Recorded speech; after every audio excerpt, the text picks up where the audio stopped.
கடந்த பல வாரங்களாக ஜெபத்தை குறித்து நாம் போதித்து வருகிறோம். முதலாவது நாம் ஏன் ஜெபிக்க வேண்டும் என்பதை குறித்து போதித்தேன். அதன் பிறகு விசுவாசமும் ஜெபமும், ஜெபத்தில் எப்படி விசுவாசித்து பெற்றுக்கொள்வது என்பதை குறித்து போதித்தேன். மூன்றாவதாக ஜெபிக்கும் போது எப்படி நிச்சயமாக பதில்களை பெறக்கூடிய விதத்திலே ஜெபிப்பது, நிச்சயமா எப்பெல்லாம் ஜெபிக்கிறோமோ எதையெல்லாம் கேட்கிறோமோ எல்லாவற்றையும் பெற்றுக்கொள்ளக்கூடிய அளவுக்கு எப்படி ஜெபிப்பது என்பதை குறித்து பார்த்தோம். இப்பொழுது 4ஆம் பகுதியில் இருக்கிறோம். இங்கே புதிய உடன்படிக்கையின் ஜெபத்தின் மாபெரும் மேன்மைகள் என்பதை குறித்து போதித்து வருகிறேன். புதிய உடன்படிக்கை ஜெபத்தின் மாபெரும் மேன்மைகள்.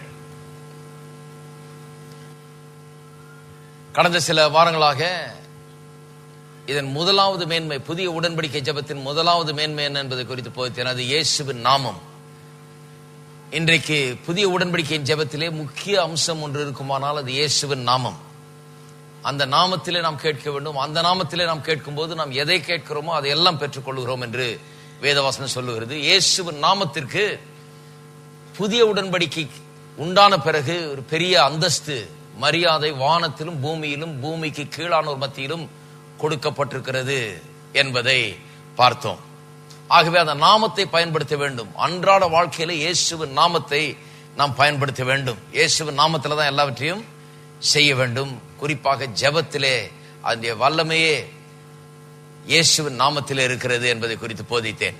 இப்பொழுது புதிய உடன்படிக்கையின் ஜெபத்தின் 2வது மேன்மை, மாபெரும் மேன்மை குறித்து போதிக்க விரும்புகிறேன். அது என்ன? நீதி. நமக்கு புதிய உடன்படிக்கையின் கீழே கொடுக்கப்பட்டிருக்கிற நீதி, இதை குறித்து போதிக்க விரும்புகிறேன். பாருங்கள், நீதி என்கிற வார்த்தை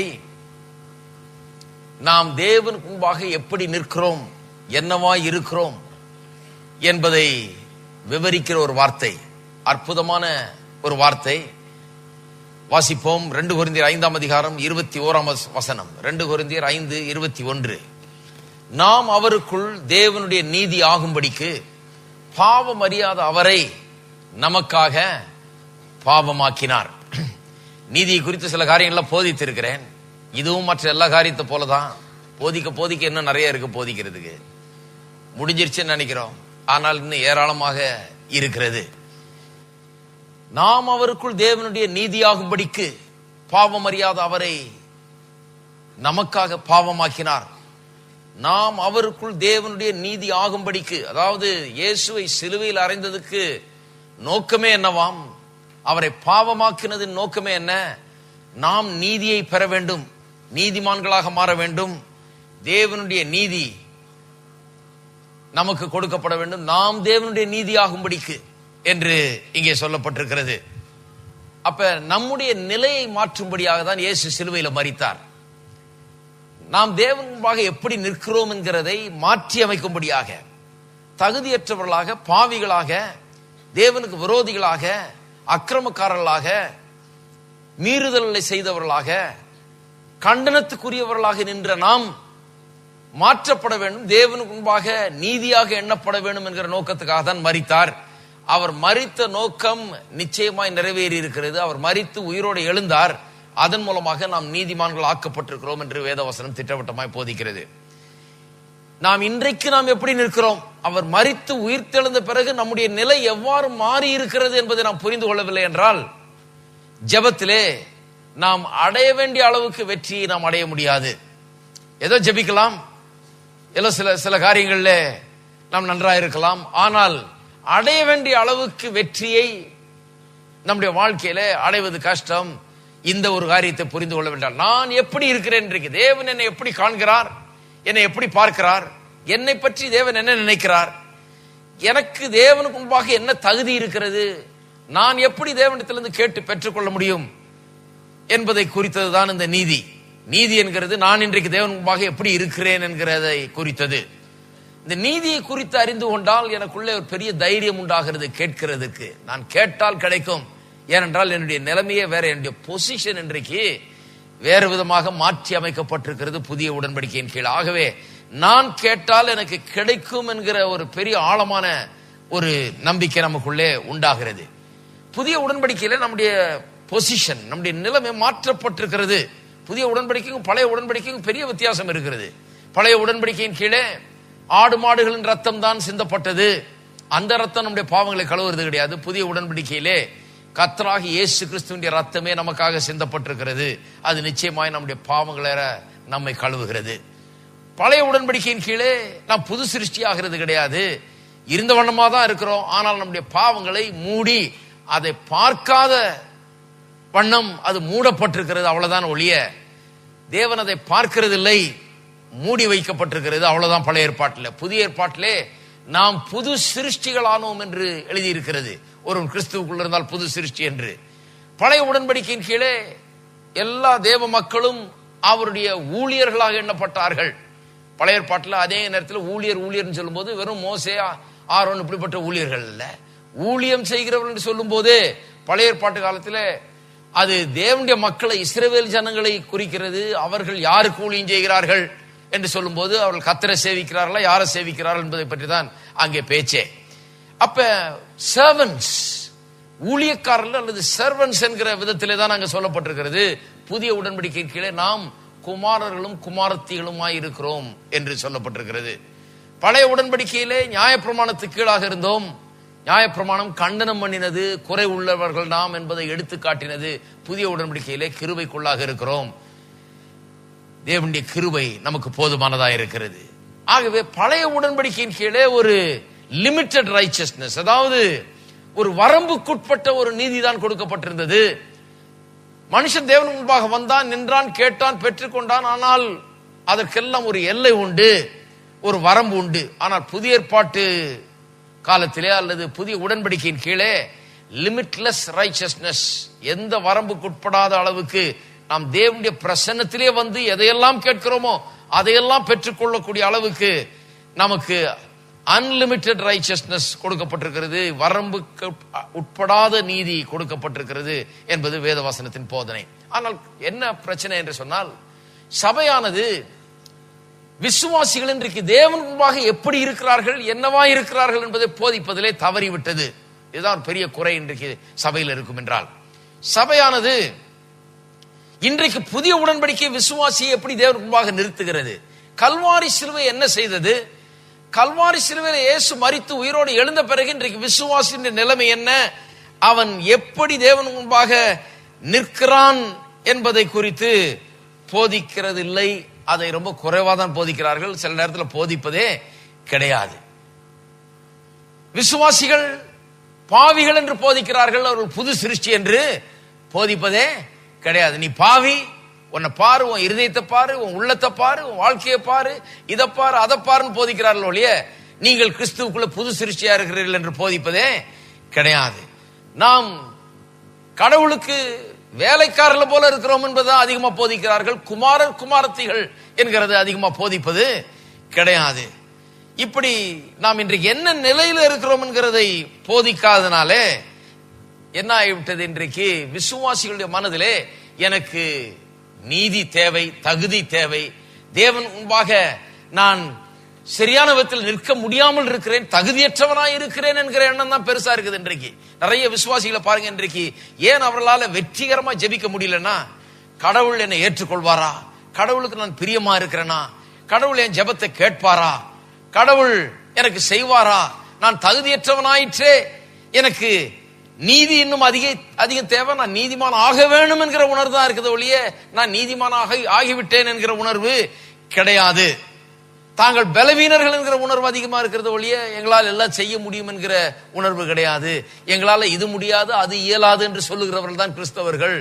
அவர்கள் என்னால எல்லாவற்றையும் செய்ய எனக்கு பலன் உண்டு, கிறிஸ்து என்னை பலப்படுத்துகிற கிறிஸ்துவனாலே எல்லாவற்றையும் எனக்கு செய்கிற பலன் எனக்கு உண்டு என்று சொல்லுகிறது கிடையாது.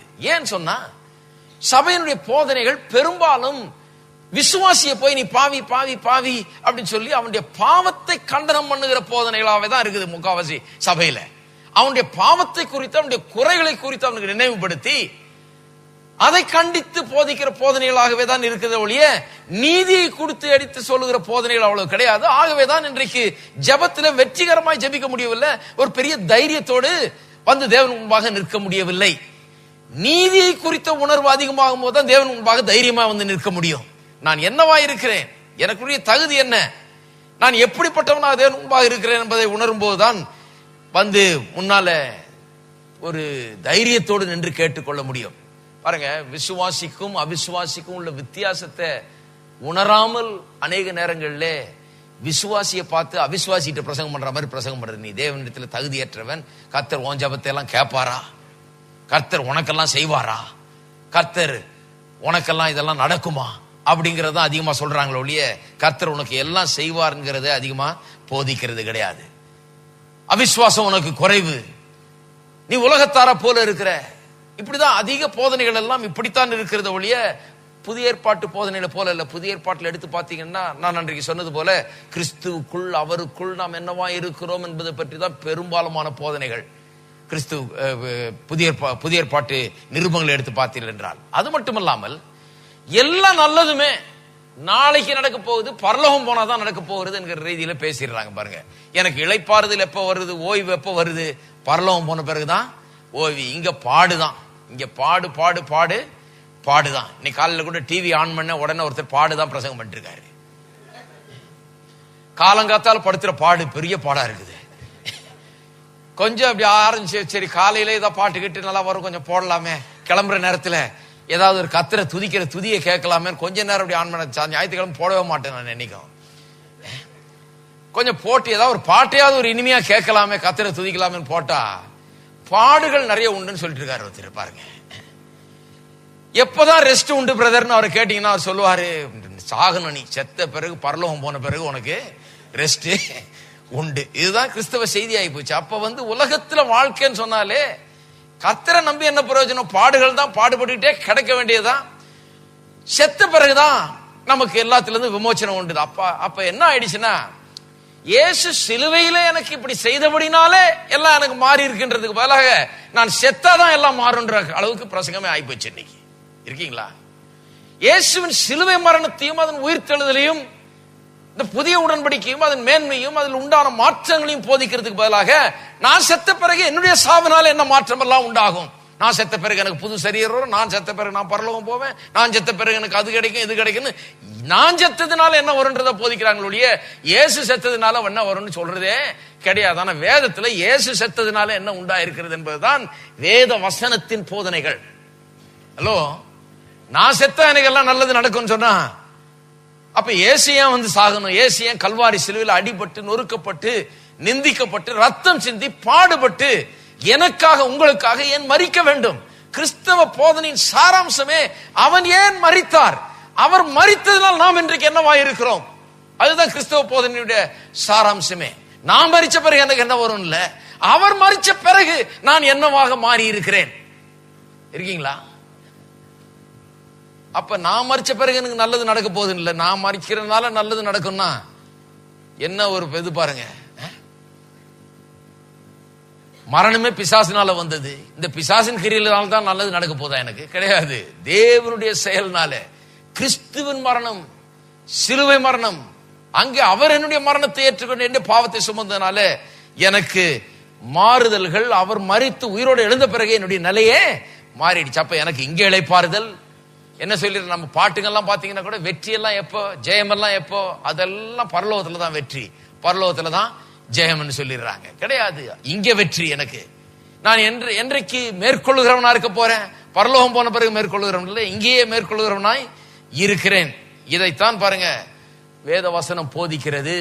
ஆனால் கிறிஸ்தவ சபை அதனுடைய பாடல்கள் பிரசங்கங்கள் பெரும்பாலும் என்னத்தை போதிக்கிறது, இந்த உலகத்துல தோல்விதான், இந்த உலகத்துல ஏமாற்றம் தான், இந்த உலகத்துல பலவீனம் தான், இந்த உலகத்துல வெற்றி கிடையாது என்கிறது தான் போதிக்கிறது. சரி, அதனாலதான் இன்றைக்கு ஜெபத்துல அநேகர் வந்து வெறும் மண்டிட்டு மன்றாடிட்டு கிடக்குறாங்க. ஏதோ கெஞ்சி பிச்சை கேட்டு ஏதாவது கிடைச்சா போதும், ஆண்டவர்கிட்ட கேட்டு பார்ப்போம், அழுது பார்ப்போம், புலம்பி பார்ப்போம், கூக்குரலிட்டு பார்ப்போம், கர்த்தர் இறங்கி ஏதாவது செய்வார், அவர் இறங்கும் விதத்துல அவர்கிட்ட போய் நாம் கேட்டு விழுந்து வாங்கிட்டு வருவோம்ங்கிற அந்த ஒரு எண்ணத்தில் இருக்கிறாங்க. பாருங்க, நிறைய கிறிஸ்தவர்கள் வந்து தேவனிடத்துல நான் எப்படி நிற்கிறேன் என்கிற அந்த இதே கிடையாது. பாருங்க, எல்லாம் வந்து கர்த்தரிடத்துல போய் மண்டிட்டு மன்றாடி கிடக்கிறவர்களா தான் இருக்கிறாங்களோ ஒழிய நான் தேவனுடைய பிள்ளையா இருக்கிறேன், எனக்காக தேவன் எல்லாவற்றையும் செய்திருக்கிறார், எதை வேணும்னாலும் எனக்காக செய்வார், நான் கேட்டதெல்லாம் எனக்கு தருவார் என்கிற அந்த உணர்வு இன்றைக்கு கிறிஸ்தவர்களிடத்துல கிடையாது. அது எப்போ வரும்? நான் என்னவா இருக்கிறேன் என்பதை புரிந்து கொண்ட பிறகுதான். என்னுடைய நிலை கிறிஸ்துவின் மரணத்துக்கு பிறகு உயிர்த்தெழுதலுக்கு பிறகு எப்படி மாறி இருக்கிறது என்பதை புரிந்த பிறகுதான் அது உண்டாகும். சரி, சில வசனங்களுக்கு உங்களை கொண்டு செல்ல போகிறேன். நம்முடைய நிலை இன்றைக்கு எப்படி மாறி இருக்கிறது என்பது குறித்து வேத வசனம் என்ன சொல்லுகிறது? இது ஆழமா புரிந்து கொண்டதான் ஜெபமே வேற மாதிரி வரும். கர்த்தரை துதிக்கிற துதியே வேற மாதிரி இருக்கும், ஆராதனையே வேற மாதிரி இருக்கும், நம்முடைய ஜெபமே வேற மாதிரி மாறும். எப்ப மாறும்? நான் என்னவா இருக்கிறேன் என்பதை புரிந்து கொள்ள முடியாது. புரிந்து கொண்ட பிறகு முதலாவது இந்த 2 கொரிந்தியர் 5:21 பார்க்கிறோம், நாம் அவருக்குள், அதாவது கிறிஸ்துவுக்குள் தேவனுடைய நீதி ஆகியிருக்கிறோம் என்று சொல்லப்பட்டிருக்கிறது. நல்லா கவனிக்க வேண்டும். 2ஆம் பகுதியை விசுவாசிக்கிறாங்க நிறைய பேர். அது என்ன? பாவம் அறியாத அவரை பாவமாக்கினார். அதை எல்லாரும் நம்ப தயார். பாவமானாரா இல்லையா? கிறிஸ்து பாவமானாரா? பாவம் அறியாத அவர் பாவமானார். பாவம் அறியாத அவர் பாவமாக முடியுமா? பாவமே செய்யாத ஒருவர், அவருடைய ரத்தத்தில் கூட பாவம் கலந்து இல்ல, பாவ சுவாபம் கூட அவர்கிட்ட இல்ல, பாவ செயல்கள் எதுவுமே கிடையாது, ஒரு பாவம் செய்தது கிடையாது, நினைச்சதும் கிடையாது, அவருடைய சுவாபத்தில் கூட பாவம் இருந்தது கிடையாது, பிறப்புல கூட அவருக்கு பாவம் இருந்தது கிடையாது. அப்பேற்பட்ட பாவமற்றவர் ஒரே க்ஷணப்பொழுதுல சிலுவையிலே பாவம் ஆக்கப்பட முடியுமா? ஹலோ, எல்லாம் அமைதியா இருக்கிறீங்க. பாவம் ஆக்கப்பட முடியுமா? பயப்படாம சொல்லுங்க, முடியுமா? சரி, பாவம் அறியாத அவரை நமக்காக பாவமாக்கினார். அவர் பாவம் செய்யல, கடவுள் என்ன பண்ணாரோ அவரை பாவமாக்கினார். தன்னுடைய குமாரனை பாவமாக்கினார். நம்முடைய பாவங்கள் அவர் மீது சுமத்தி பாவம் அறியாத அவரை பாவமாக்கி விட்டார். அது அவருடைய செயல், அது அற்புதமான செயல். இதையெல்லாம் விசுவாசிக்கிறோம். ஆனால் எதுக்காக பாவமாக்கினார்? நாம் அவருக்குள் தேவனுடைய நீதியாகும்படிக்கு அவரை பாவமாக்கினார்னு விசுவாசிக்கிறோம். பாவம் அறியாத ஒருவர் பாவமானார்னு விசுவாசிக்கிறோம். ஆனா நீதி அறியாத நான் நீதிமானா இன்றைக்கு இருக்கிறேன்றதை விசுவாசிக்கிறதா இன்றைக்கு பெரிய கஷ்டமா இருக்கிறது. எல்லாரும் சொல்லுவோம், நான் நீதிமானாக கிறிஸ்துவுக்குள் ஆக்கப்பட்டிருக்கிறேன். வேத வசனம் சொல்லுகிறது, நான் நீதிமானாக ஆக்கப்பட்டிருக்கிறேன்.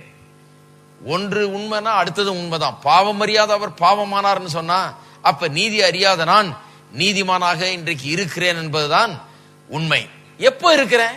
இன்றைக்கு இந்த வாழ்க்கையில் இருக்கிறேனா, அல்லது நான் செத்து உயிரோடு எழுந்த பிறகு நான் நீதிமானாக்கப்பட போகிறேனா? இந்த நீதி எனக்கு கொடுக்கப்பட்டிருக்கிறதா இல்லையா? நான் நீதிமான் ஆக்கப்பட்டிருக்கிறேனா இல்லையா என்கிறதை கவனிக்க வேண்டும். அருமையானவர்களே, வேத வசனம் சொல்லுகிறது, நாம் அவருக்குள் தேவனுடைய நீதி ஆகும்படிக்கு பாவம் அறியாத அவரை பாவமாக்கினார். பாவம் அறியாத அவர் பாவமானார் சிலுவையில. அப்ப நீதி அறியாத நாம் நீதி ஆயிட்டோமா? நீதி என்றால் என்ன? தேவனுக்கு முன்பாக நிற்கக்கூடிய தகுதி. முன்ன பாவமா இருந்தோம், இப்ப நீதியா இருக்கிறோம். அவர் நீதியா இருந்தவர் பாவம் ஆயிட்டாரு, நான் பாவமா இருந்தவன் நீதி ஆயிட்டேன். பாவமா இருந்த நான் நீதியாகும்படியாக தான் நீதியாக இருந்த அவர் பாவமானார். இருக்கீங்களா? அப்ப நான் தேவன் முன்பாக எப்படி நிற்கிறேன்? இன்றைக்கு தேவன் என்னை பார்க்கும்போது என்ன பார்க்கிறார்? நீதியை பார்க்கிறார். நான் நீதிமான் என்கிறதை பார்க்கிறார். அநேருக்கு இன்னும் நம்ப முடியல, என்னங்க பைபிள்ல எப்படி இருக்கான்னு. சிலர் சொல்றாங்க பவுல்னால வர்ற குழப்பங்க அதெல்லாம். அப்போஸ்தலனாகிய பவுல், எல்லாத்துக்கும் பவுல குற்றம் சாட்டிடுறாங்க. அவர் ரொம்ப படிச்சுட்டு எதையாவது உளறி வச்சிருக்காரு, அவருடைய நிருபங்கள் முழுக்க போட்டு குழப்பி இது பண்ணி விட்டுறாரு, அதனால பெரிய பிரச்சனையா இருக்குது. சாம் செல்லதுரை போன்ற ஆட்கள் அதை பிடிச்சுக்கிட்டு அதை போட்டு நோண்டிடுறாங்க. இவர்களுக்கு கிடைச்சதுக்கு அது. ஆகவே பவுல கொஞ்சம் ஜாக்கிரதையா இருக்கணும் பவுல் கிட்டன்றாங்க. சரி, பவுலை விட்டுருங்க, வேற இடத்துக்கு போவோம். யூதாவின் புஸ்தகம், யூதாவின் நிருபம் 24ஆம் வசனம். யூதா 24. வழுவாதபடி உங்களை காக்கவும் தமது மகிமையுள்ள சன்னிதானத்திலே மிகுந்த மகிழ்ச்சியோட உங்களை மாசற்றவர்களாய் நிறுத்தவும் வல்லமை உள்ளவரும். நல்ல கவனிங்க, வழுவாதபடி காக்க, அப்புறம் தமது மகிமையுள்ள சன்னிதானத்திலே மிகுந்த மகிழ்ச்சியோட உங்களை மாசற்றவர்களாய் நிறுத்தவும் வல்லமை உள்ளவரும். இதை வாசிக்கும் போது அநேகர் என்ன சொல்றாங்க பாருங்க, கடைசியில நம்மளை கொண்டு போய் மாசற்றவர்களாய் நிறுத்த போகிறார். கடைசியில நம்மளை கொண்டு போய் மாசற்றவர்களாய் நிறுத்த போகிறார் அப்படின்னு சொல்லிட்டு, அது எப்ப நிறுத்த போறாருன்னு கேட்டீங்கன்னா செத்த பிறகு கொண்டு போய் நிறுத்துவார் மாசற்றவர்களாய் அப்படிங்கிறாங்க. ஆனா நல்லா வாசிக்கணும், வசனத்தை வாசிக்கும் போது எப்பவும் கேர்ஃபுல்லா பார்க்கணும். என்ன சொல்லியிருக்கு? வலுவாதபடிக்கு உங்களை காக்கவும். அப்ப விசுவாசிகள் என்ன சொல்றாரு? இப்ப நல்ல நிலையில நீங்க இருக்கிறீங்க, அந்த நிலையில இருந்து வலுவாதபடிக்கு உங்களை அவர் காக்கிறவர். தம்முடைய மகிமையுள்ள சன்னிதானத்திலே மிகுந்த மகிழ்ச்சியோட பாருங்க, தேவன் நம்மை குறித்து என்ன பண்ணுகிறாரா? மிகுந்த மகிழ்ச்சியா இருக்கிறார். நம்ம பார்க்கும் போதே அவருக்கு ஒரு மகிழ்ச்சி, உங்களை பார்க்கும் போதே அவருக்கு பெரும் மகிழ்ச்சி உண்டாயிருக்கிறது. மிகுந்த மகிழ்ச்சியோட உங்களை மாசற்றவர்களாய் நிறுத்த அவர் வல்லவராய் இருக்கிறார். மாசற்றவர்களாய் ஆக்கி இருக்கிறாரு. கடைசி வரைக்கும் நம்ம வலுவாதபடிக்கு காத்து அப்படியே கொண்டு போய் நிறுத்தும்படியாக அவர் வல்லவராய் இருக்கிறார். அதுதான் சொல்லி இருக்கீங்க. அப்ப நான் இன்றைக்கு மாசற்றவனாய் இருக்கிறேனா தேவனுடைய பார்வையில? தேவனுடைய பார்வையில் நான் எப்படி இருக்கிறேன்? தேவன் என்னை பார்க்கும் போது மிகுந்த மகிழ்ச்சியுடையவராய் இருக்கிறாராம். மிகுந்த மகிழ்ச்சியோட நம்மை மாசற்றவர்களாக அவர் பிதாவிற்கு முன்பாக நிறுத்துகிறார் என்று சொல்லப்பட்டிருக்கிறது. இன்றைக்கு நிறுத்தலன்னா நாளைக்கு எப்படி நிறுத்த போறார்? என்ன இன்றைக்கு பிதாவுக்கு முன்பாக என்னை மாசற்றவனாக குற்றமற்றவனாக நிறுத்தவில்லை என்றால் நாளைக்கு எப்படி நிறுத்துவார்? என்னுடைய மரணத்தின் மூலமாக நான் பூரணனாக்கப்பட்டு மரணத்துக்கு பின்னால தேவன் முன்பாக நான் நிற்க போகிறேன்னு சொன்னால் கிறிஸ்துவனுடைய மரணம் ஏன் நடந்தது? கொஞ்சம் யோசித்து பார்க்கணும். பாருங்க, மரணமே பிசாசின் இடத்திலிருந்து வந்தது. அப்ப அந்த மரணத்தின் மூலமா என்ன பரிபூர்ணப்படுத்துகிறார்? கிடையாது. மரணத்தின் மூலமா என்ன பரிபூர்ணப்படுத்துகிறது? கிடையாது. அவருடைய மரணத்தின் மூலமாக, அவர் என்னுடைய மரணத்தை ஏற்றுக்கொண்டதன் மூலமாக, என்னுடைய பாவங்களை சுமந்து தீர்த்ததனாலே என்னை பரிபூர்ணமாக்குகிறார். இதுதான் வேத வசனத்தின் சத்தியம். பாருங்க, நான் இன்றைக்கு தேவனுக்கு முன்பாக பரிபூர்ணனாய் நிறுத்தப்பட்டிருக்கிறேன். தேவன் எனக்கு இந்த நீதியை கொடுத்திருக்கிறார். மாசற்றவனாய் நிற்கக்கூடிய தகுதி எனக்கு கொடுத்திருக்கிறார். சரி, மூன்றாவது 2 கொரிந்தியர் 5ஆம் அதிகாரத்துக்கு திருப்போம். 17ஆம் வசனம். மறுபடியும் பவுலுக்கு வருகிறோம், மற்றதுக்கும் போவோம். பாருங்க, 2 கொரிந்தியர் 5ஆம் அதிகாரம் 17. இப்படி இருக்க ஒருவன் கிறிஸ்துவுக்குள் இருந்தால் புது சிருஷ்டியாய் இருக்கிறான், பழையவைகள் ஒழிந்து போயின, எல்லாம் புதிதாயின. நிறைய பேர் சொல்றாங்க கிறிஸ்துவுக்குள்ள வந்த விசுவாசியும் இன்னைக்கும் பாவியாக தான் இருக்கிறான் என்று. வேதம் சொல்லுகிறது பாவியா இல்ல, என்னவா இருக்கிறான்? புது சிருஷ்டியா இருக்கிறான். எத்தனை பேர் புது சிருஷ்டியா இருக்கிறீங்க? அப்ப நான் பாவி என்கிற வார்த்தை உங்களுடைய வாயிலிருந்து வரக்கூடாது. நீங்க என்னவா இருக்கிறீங்க? தேவனுடைய பிள்ளையா இருக்கிறீங்க, புது சிருஷ்டியா இருக்கிறீர்கள். வேத வசனம் திட்டவட்டமா போதிக்குது. பாருங்க, நிறைய பேர் சொல்லிடுறாங்க இல்ல பாவ சுவாபமும் இருக்குது அவனுக்குள்ள, தேவனுடைய பிள்ளையாவும் இவன் இருக்கிறான். எத்தனை பேருக்கு தெரியும் தேவனால் பிறந்தவர்கள் சொன்னா தேவனுடைய சுவாபம் இருக்கும்? நீங்க எந்த பெற்றோருக்கு பிறந்தீங்களோ அவளுடைய சுவாபம் தான் உங்களுக்கு இருக்கும், இல்லையா? ஒரு பிள்ளைய தத்தெடுக்கிறீங்க, அந்த பிள்ளைக்கு தத்தெடுத்தீங்கன்னா என்னதான் அடிச்சு போட்டாலும் உங்க சுவாபம் ஒண்ணும் உள்ள வராது. யாருக்கு பிறந்ததோ அந்த சுவாபம் தான் உள்ள இருக்கும். ஒரு பிரசங்கர் தான் சொன்னார் பாருங்க, யாரோ ஒருத்தர் தத்து எடுத்தாங்களாம். தத்து எடுத்துட்டு அப்புறம் சொல்றாரு இன்னொரு 2-3 பிள்ளைகள் இருக்காங்க அவங்களுக்கு. அவன் சொல்றாராம், ஐயா இந்த பிள்ளைய ஒண்ணு தத்து எடுத்து எங்க பிள்ளைகளே எப்படி வளர்த்தோமோ அதே போலதான் வளர்த்தோம், மற்ற 3 பிள்ளைகளையும் எப்படி வளர்த்தோமோ அதே மாதிரிதான் வளர்த்தோம். ஆனா என்ன வளர்த்தாலும் யாருக்கு பிறந்த பிள்ளையோ தெரியல, அது சுவாபமே வேற மாதிரி இருக்குது. எங்க பிள்ளைகள் சுவாபம் மாதிரி வரவே மாட்டேங்குது. அதே சாப்பாடு தான் சாப்பிடுது, அதே வீட்டுல தான் இருக்குது, அதே அன்பு தான் காட்டுறோம். இன்னும் கேட்டா இன்னும் கூட அதிகமா அதை நேசிச்சு அதுக்கு அன்பு ஆதரவு காட்டுறோம். இருந்தா கூட அதனுடைய சுவாபம், உள்ள இருக்கிற சுவாபம்ங்கிறது அப்படியே பிறப்புல அப்படியே ரத்தத்துல கலந்துருது, அது ஒட்டிடுது. அதனால மாற்றவே முடியலன்றாங்க. நான் சொல்லுகிறேன், நாம் தேவனுடைய தத்தெடுக்கப்பட்ட பிள்ளைகள் அல்ல. நிறைய பேர் இப்படி ஒரு ஐடியா வச்சிருக்கிறாங்க, கர்த்தர் தம்முடைய பெரிய ஆர்ஃபனேஜ்ல நம்ம எல்லாம் தத்தெடுத்து வச்சிருக்கிறாரு அப்படின்னு. தத்தெடுக்கப்பட்ட பிள்ளைகள் அல்ல, நாம் தேவனால் பிறந்தவர்கள். அதான் வேதம் சொல்லுது. நாம் எப்படி பிறந்தவர்கள்? தேவனால் பிறந்தவர்கள், தேவனுடைய கற்பத்திலிருந்து உதித்தவர்கள். நாம் தேவனுடைய சுவாபத்தை உடையவர்களா இருக்கிறோம். நம்முடைய பரலோக தகப்பனுடைய சுவாபம் நமக்குள்ள இருக்கிறது. இதெல்லாம் எண்ணி பார்க்க வேண்டும். பாருங்க, அப்ப நான் புது சிருஷ்டியா இருக்கிறேன்னு சொன்னா என்னால ஏற்றுக்கொள்ளவே முடியல நான் பாவி என்கிறத. யாராவது விசுவாசிய பாவி பாவி பாவின்னு சொல்லும் போது எனக்கு ரொம்ப கஷ்டமா இருக்குது. கடவுளால் பிறந்த இவன், தேவனால் பிறந்த இவன், தேவனுடைய கற்பத்திலிருந்து உருவாகி பிறந்த இவன், ஆவியானவருடைய செயலினால் பிறந்த இவன், தேவனுடைய சாயலை உடையவனா இருக்கிறவனை பார்த்து நீ பாவி பாவி பாவின்னு சொல்லும் போது எனக்கு ரொம்ப மனசு கஷ்டமா இருக்கு. பாருங்க, அதனாலதான் அந்த போதனைகளை நான் விரும்புகிறது கிடையாது. நான் பாவின் ஒருபோதும் விசுவாசியை சொல்றது கிடையாது. தேவனுடைய பிள்ளை என்றுதான் சொல்லுகிறேன். ஏனென்றால் அவர்கள் தேவனுடைய பிள்ளைகளாக தான் இருக்கிறார்கள். என்ன சொல்றாங்க? நித்திய ஜீவனை தந்துடுறாரு ரட்சிப்புல, ஆனா பாவ சுவாபம் இன்னும் போல, பாவ சுவாபம் அப்படியே இருக்கிறது என்று சொல்லிடுறாங்க. அப்ப இவர்களுக்கு என்ன ஆயிடுது? பாவ சுவாபமும் இருக்குது, நித்திய ஜீவனும் இருக்குது. நான் பழையபடியும் இருக்கிறேன், புதியபடியும் இருக்கிறேங்கிற ஒரு எண்ணம் உண்டாயிடுது. ஆகவே விசுவாசத்துல வளர முடியல, வெற்றி பெற முடியல, ஒன்னும் பெற முடியாத நிலையில அவர்கள் இருக்கிறார்கள். அந்த பாவ சுவாபம் எங்க இருந்து வந்தது பாருங்க. யோவான் எழுதின சுவிசேஷம் 8ஆம் அதிகாரத்துக்கு திருப்போம். ஒரு சில காரியங்களை காண்பிக்கிறேன் பாருங்க. நிச்சயமாய் நீங்கள் இன்றைக்கு விசுவாசிக்க வேண்டும். உங்களுக்குள்ள பாவ சுவாபம் இல்ல, தேவனுடைய சுவாபம் இருக்கிறது என்கிறதை விசுவாசிக்க ஆரம்பிக்க வேண்டும். நீங்க யாருடைய பிள்ளை என்கிறதை விசுவாசிக்க ஆரம்பிக்க வேண்டும். 8:44 நீங்கள் உங்கள் பிதாவாகிய பிசாசானவனால் உண்டானவர்கள். யாரால் உண்டானவர்கள் சொல்றாரு? உங்கள் பிதாவாகிய பிசாசானவனால் உண்டானவர்கள். யாரை பார்த்து சொல்றாரு?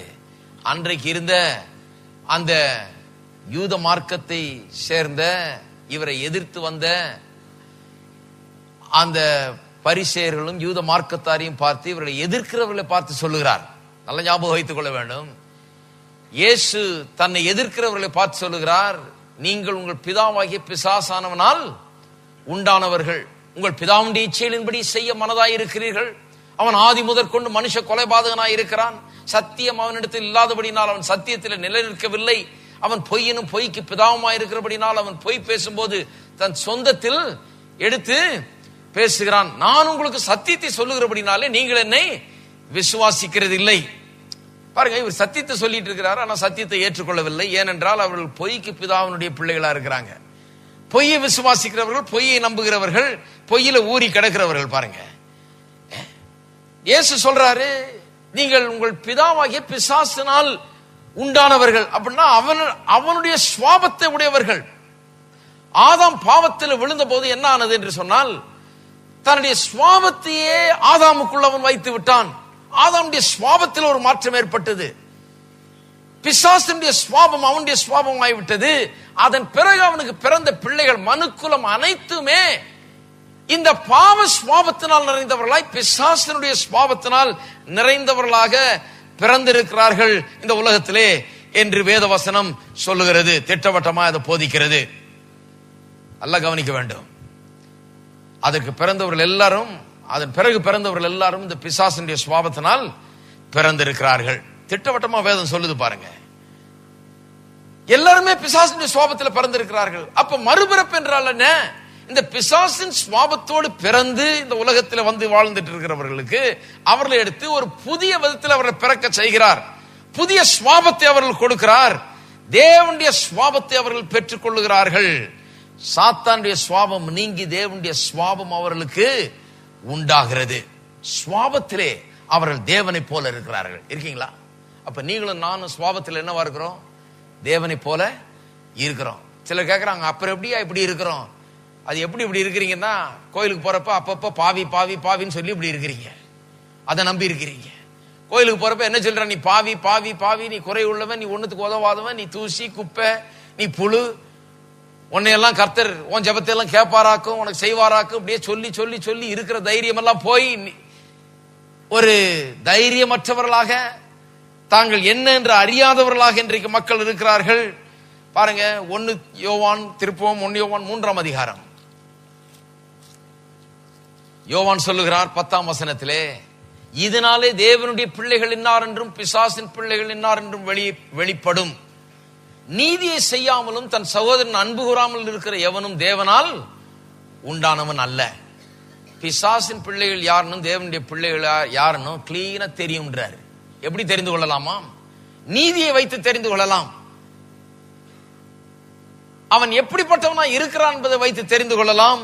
ஏனென்றால் இதுல இந்த வித்தியாசத்துல சந்தேகமே தேவையில்லை.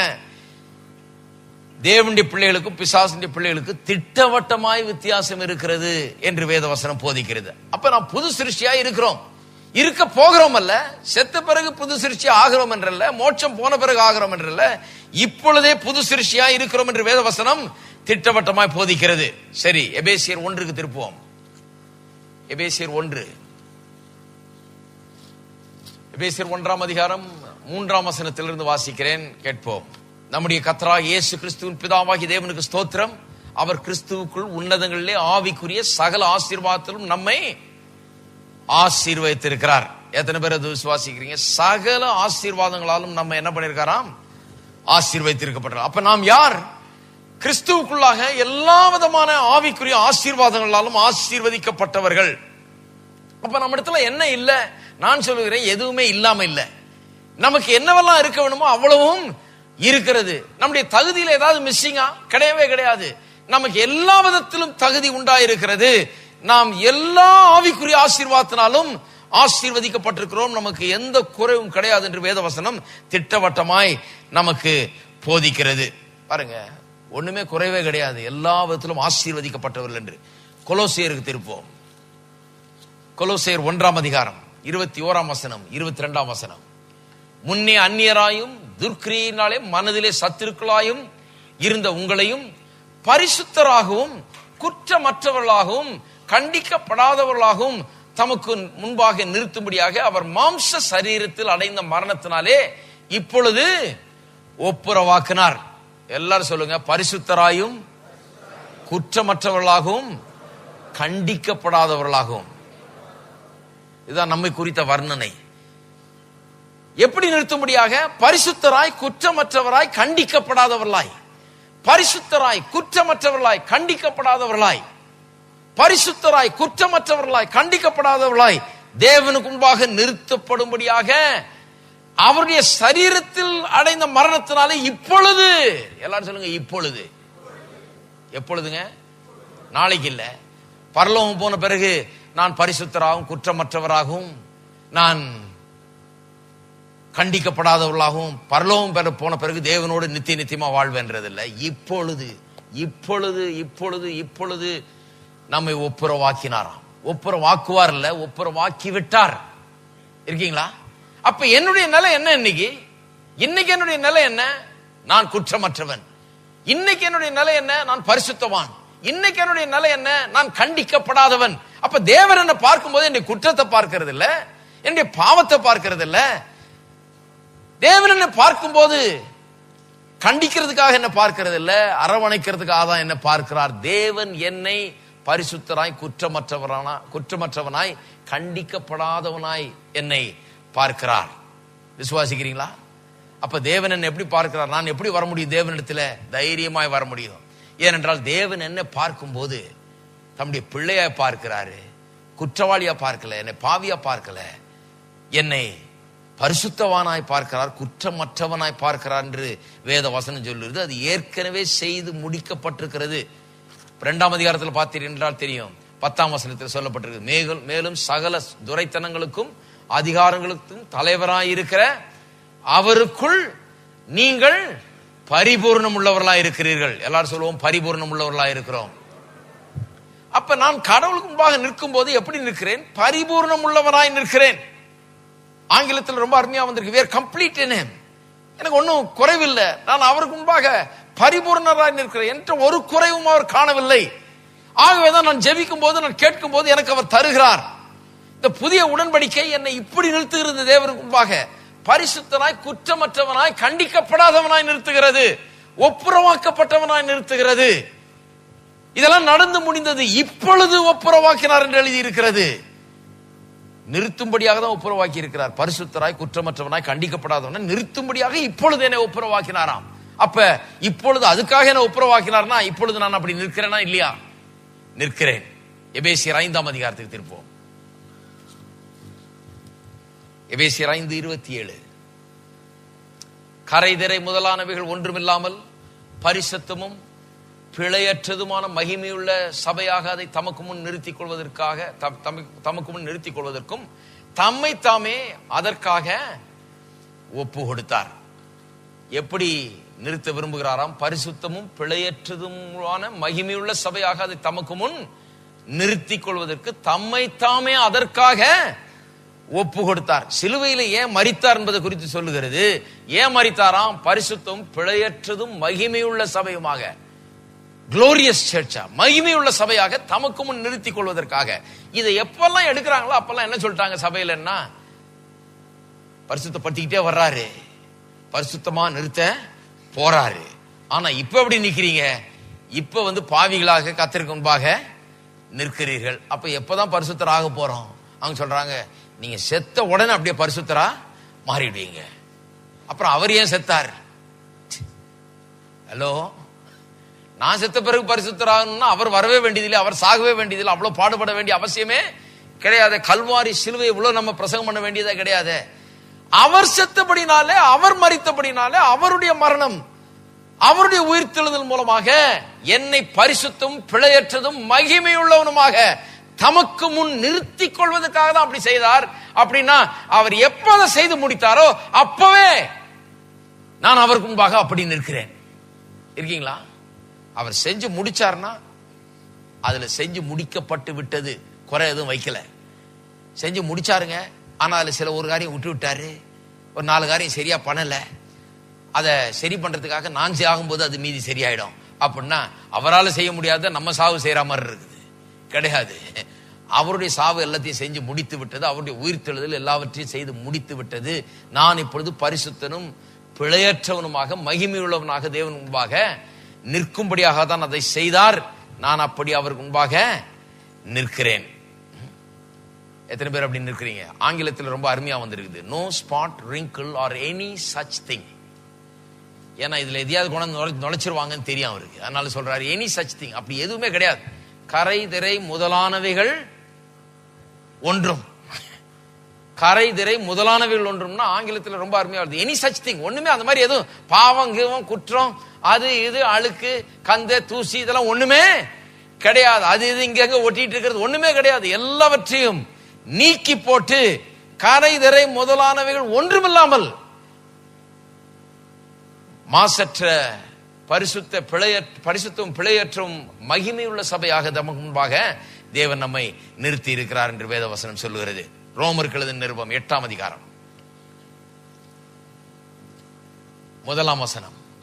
ஆனபடினால் கிறிஸ்து இயேசுக்குட்பட்டவர்களாய் இருந்து மாம்சத்தின்படி நடவாமல் ஆவியின்படி நடக்கிறவர்களுக்கு ஆக்கினை தீர்ப்பு இல்லை. இதுவும் ஆங்கிலத்தில் ரொம்ப அருமையா வருது, no condemnation. there is now no condemnation. அப்படிப்பட்டவர்களுக்கு இப்பொழுது எந்த ஆக்கினை தீர்ப்பும் கிடையாது. அவர்கள் தண்டிக்கப்பட்டவர்களாக தேவன் முன்பாக நிற்கவில்லை, தேவன் முன்பாக நியாயம் தீர்க்கப்படும்படியாய் நிற்கிறது இல்லை. அவர்கள் ஏற்கனவே நியாயம் தீர்க்கப்பட்டாகிவிட்டது, ஏற்றுக்கொள்ளப்பட்டாகிவிட்டது, நீதிமான்களாக அறிவிக்கப்பட்டு விட்டது. அவர்களுக்கு இப்பொழுது காண்டம்னேஷனே கிடையாது. there is now therefore no condemnation. எந்த ஆக்கினை தீர்ப்பும் கிடையாது அவர்களுக்கு என்று வேத வசனம் சொல்லுகிறது. ஆனா பாத்தீங்கன்னா ஆக்கினை தீர்ப்பு தான் கிறிஸ்தவ பிரசங்கத்துல மேஜர் சப்ஜெக்டா இருக்குது. காண்டம்னேஷன் தான் ரொம்ப பெருசா இருக்கு பாருங்க. எப்ப பார்த்தாலும் கண்டமிங் பிரீச்சிங் தான் நம்ம கேட்கிறோம். ஏனென்றால் பாவியினுடைய நிலைக்கும் இன்றைக்கு விசுவாசியா இருக்கிறவனுடைய நிலைக்கும் உள்ள வித்தியாசத்தை நாம் புரிந்து கொள்ளவில்லை. எப்படி பாவம் மன்னிக்கப்பட்டவன் அல்லது தேவனுடைய பிள்ளையாக்கப்பட்டவன் எப்படி இருக்கிறான், பாவி எப்படி இருக்கிறான்றது வித்தியாசம் தெரியாம எல்லாத்தையும் ஒன்னா போட்டு நாம் பேசிக் கொண்டிருக்கிறோம். ஆகவேதான் இன்றைக்கு விசுவாசியை கண்டனம் பண்ணி கொண்டிருக்கிறோம். வேதவசனம் சொல்லுது கண்டிக்கப்படத்தக்கதாக ஒண்ணுமே கிடையாது, ஆக்கினை தீர்ப்பே கிடையாது என்று. அதே அதிகாரத்தில் 32ஆம் வசனத்தை வாசிப்போம். அதே அதிகாரத்தில் 30ஆம் வசனம். எவர்களை முன் குறித்தாரோ அவர்களை அழைத்தும் இருக்கிறார், எவர்களை அழைத்தாரோ அவர்களை நீதிமான்களாக்கியும் இருக்கிறார், எவர்களை நீதிமான்களாக்கினாரோ அவர்களை மகிமைப்படுத்தியும் இருக்கிறார். இவைகளை குறித்து நாம் என்ன சொல்லுவோம்? தேவன் நம்முடைய பட்சத்தில் இருந்தால் நமக்கு விரோதமாய் இருப்பவன் யார்? எவர்களை நீதிமான்களாக்கினாரோ என்று சொல்லி இருக்குது. எத்தனை பேர் நீதிமான்களாக்கப்பட்டிருக்கிறீங்க? நீதிமான்களாக்கப்பட்டவர்கள் நாம். அப்புறம் தான் சொல்லுது இவைகளை குறித்து நாம் என்ன சொல்லுவோம்? அது எதை பற்றி? நாம் நீதிமான்களாக்கப்பட்டதை பற்றி என்ன சொல்லுவோம்? தேவன் நம்முடைய பட்சத்தில் இருந்தால் நமக்கு விரோதமாய் இருப்பவன் யார்? இதுதான் பாருங்க நம்முடைய வாழ்க்கைக்கே ஒரு பெர்ஸ்பெக்டிவ் கொடுக்குது, வாழ்க்கைக்கே ஒரு கண்ணோட்டத்தை சரியா கொடுக்குது. எனக்கு எதிராக யார் நிற்க முடியும்? ஏனென்றால் தேவன் என் பட்சத்தில் நிற்கிறார். என்னை அவர் நீதிமானா இருக்கிறார், ஆக்கி இருக்கிறார். என்னை அவரே நீதிமான் ஆக்கி இருக்கும் போது எனக்கு எதிராக நின்று ஜெயிக்க கூடியவன் யார்? அதான் அப்போஸ்தலனாகிய பவுல் சொல்லுகிறது.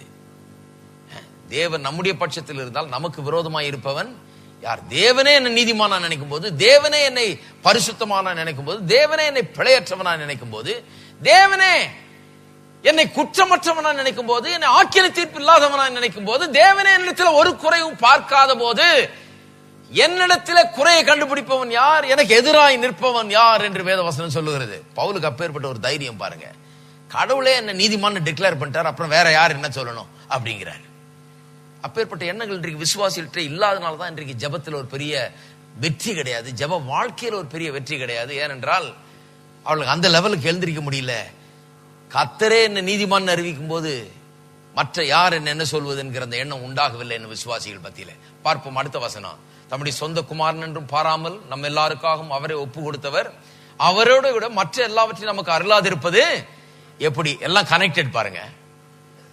முதல்ல நீதிமான் என்று சொல்லுகிறார் 30ஆம் வசனத்துல. 30ஆம் வசனத்துல என்ன செய்ய? நீதிமான் ஆக்குனார்னு சொல்லி இருக்கிறாரு. அதாவது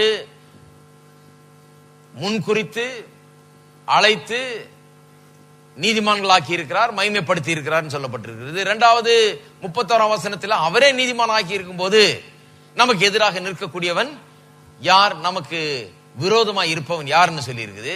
32ஆம் வசனம் எதோட கனெக்ட் பண்ணுதுன்னா, இப்படி தம்முடைய சொந்த குமாரனையே எனக்காக கொடுத்து என்னை நீதிமான் ஆக்கினவர் மற்ற எல்லாவற்றையும் எனக்கு அருளாதிருப்பது எப்படி? அப்ப தேவனிடத்திலிருந்து நாம் எதையாவது பெற்றுக்கொள்ள வேண்டும் என்றால், நான் எப்படி தேவனால் அன்பு கூறப்பட்டு நீதிமானாக்கப்பட்டிருக்கிறேன், தம்முடைய சொந்த குமாரனை எனக்காக கொடுத்து என்னுடைய நிலையை மாற்றி அமைத்திருக்கிறார் என்றால், எனக்கு அருளாதிருப்பது என்ன? எல்லாவற்றையும் எனக்கு தாராளமாய் தருவார். சொந்த குமாரனையே கொடுத்துட்டாருன்னு சொன்னா எனக்கு மற்ற எல்லாவற்றையும் அருளாதிருப்பது எப்படி? ஜெபத்தில் எப்படி தைரியம் உண்டாகும்னா, நான் யார், எனக்காக தேவன் என்ன செய்திருக்கிறார், என்னை எப்படி நீதிமான் ஆக்கி இருக்கிறார், நான் எப்படி இருந்தவனை எப்படி மாற்றி இருக்கிறார், அதற்காக என்ன செய்தார், அவ்வளவு செய்தவர் நான் எனக்காக எல்லாவற்றையும் தரமாட்டாரா? எல்லாவற்றையும் தருவார். இருக்கீங்களா? அப்ப விசுவாசிங்கிறவன் யாரு? அவன் எப்படிப்பட்டவன் சொன்னா, எனக்காக தம்முடைய சொந்த குமாரன் என்று பாராமல் அவரை ஒப்பு கொடுத்தவர் அவரோட கூட மற்ற எல்லாவற்றையும் அருளாதிருப்பது எப்படி? எனக்கு அருளாதிருப்பது எப்படி? எனக்கு சுகத்தை அருளாதிருப்பது எப்படி? எனக்கு வாழ்க்கையில வெற்றி அருளாதிருப்பது எப்படி? சந்தோஷத்தை அருளாதிருப்பது எப்படி? விடுதலை எனக்கு அருளாதிருப்பது எப்படி? என்னுடைய கையிட்டு செய்யற பிரயாசத்தில் எனக்கு வெற்றியை தராமல் இருப்பது எப்படி? எனக்கு எல்லாவற்றையும் வாய்க்க பண்ணாமல் இருப்பது எப்படி? என்னுடைய குடும்ப வாழ்க்கையில வெற்றி எனக்கு தராமல் இருப்பது எப்படி? இதெல்லாம் தர்றதுக்காக தானே என்னை சரிப்படுத்தினாரு. பாவியா இருந்த என்னை, அக்கிரமக்காரனா இருந்த என்னை தம்முடைய குமாரனுடைய மரணத்தின் மூலமாக நீதிமானாக்கினார்னா எதுக்கு? அவரிடத்திலே நிற்கும்படியாக, அவரிடத்திலிருந்து எல்லாவற்றையும் தாராளமாய் பெற்றுக்கொள்ளும்படியாக, தைரியமாய் அவருடைய சன்னிதானத்தில் வரும்படியாக, அவருடைய பிள்ளை என்கிற உரிமையோடு வரும்படியாக, அதற்காக தான் எனக்கு மறுபிறப்பை கொடுத்து அவருடைய கற்பத்திலிருந்தே உதித்தவனாக என்னை ஆக்கி, அவருடைய சுவாபத்தை எனக்குள்ள வைத்து நீதிமானாக என்னை ஆக்கி, என்னை எல்லாவற்றையும் பெற்றுக்கொள்ளக்கூடிய ஒரு நிலைக்கு ஆளாக்கி இருக்கிறார். இருக்கீங்களா? இதெல்லாம் யோசித்து பார்க்க வேண்டும் விசுவாசிகள். ஜெபிக்கிறதுக்கு முன்பாக, ஜெபிக்கிறதுக்கு முன்னால பாருங்க, எனக்கு ஞாபகம் இருக்கு, ஜெபம் பண்ணுவோம்னு உடனே எல்லாம் அப்படியே குப்பாடு, அப்படியே டமால்னு ஜெபம் பண்ணுவோம்னு உடனே ஆண்டவரு உடனே தோணே மாறிடும், சத்தம் மாறிடும், அழுக வந்துடும், கண்ணீர் வட வட வடன்னு வடியும், அழுக ஆரம்பிச்சுக்கும் அங்க அங்க அங்க எல்லா இடத்துலயும். ஏன்னு சொன்னா, ஜெபம்னு சொன்னா ஏதோ சும்மா போட்டு ஆண்டவர்கிட்ட போட்டு அவருடைய அட்டென்ஷனை கிராப் பண்றதுக்கு, அவருடைய கவனத்தை ஈர்ப்பதற்கு ஏதாவது அழுது புலம்பி என்னத்தையாவது பண்ணலாம் அப்படின்னு நினைக்கிறார்கள் ஒழிய, நான் யார், தேவன் யார், நான் எப்படிப்பட்டவனாய் தேவனுக்கு முன்பாக நிற்கிறேன், எப்பேற்பட்ட தகுதியோடு நான் நிற்கிறேன், அவர் எனக்கு என்ன செய்திருக்கிறார், குமாரனையே கொடுத்திருக்கிறார், நான் மற்ற எல்லாவற்றையும் எனக்கு அருளாது இருப்பது எப்படின்னு வரும்போது நான் அப்படியே மண்டியிட்டு மன்றாடுவது கிடையாது. தேவனுடைய பிள்ளையாக அவருக்கு முன்பாக நின்று தைரியத்தோடு கேட்கக்கூடியவனாய் பெற்றுக்கொள்ளக்கூடியவனாய் மாறிவிடுகிறேன். இருக்கீங்களா?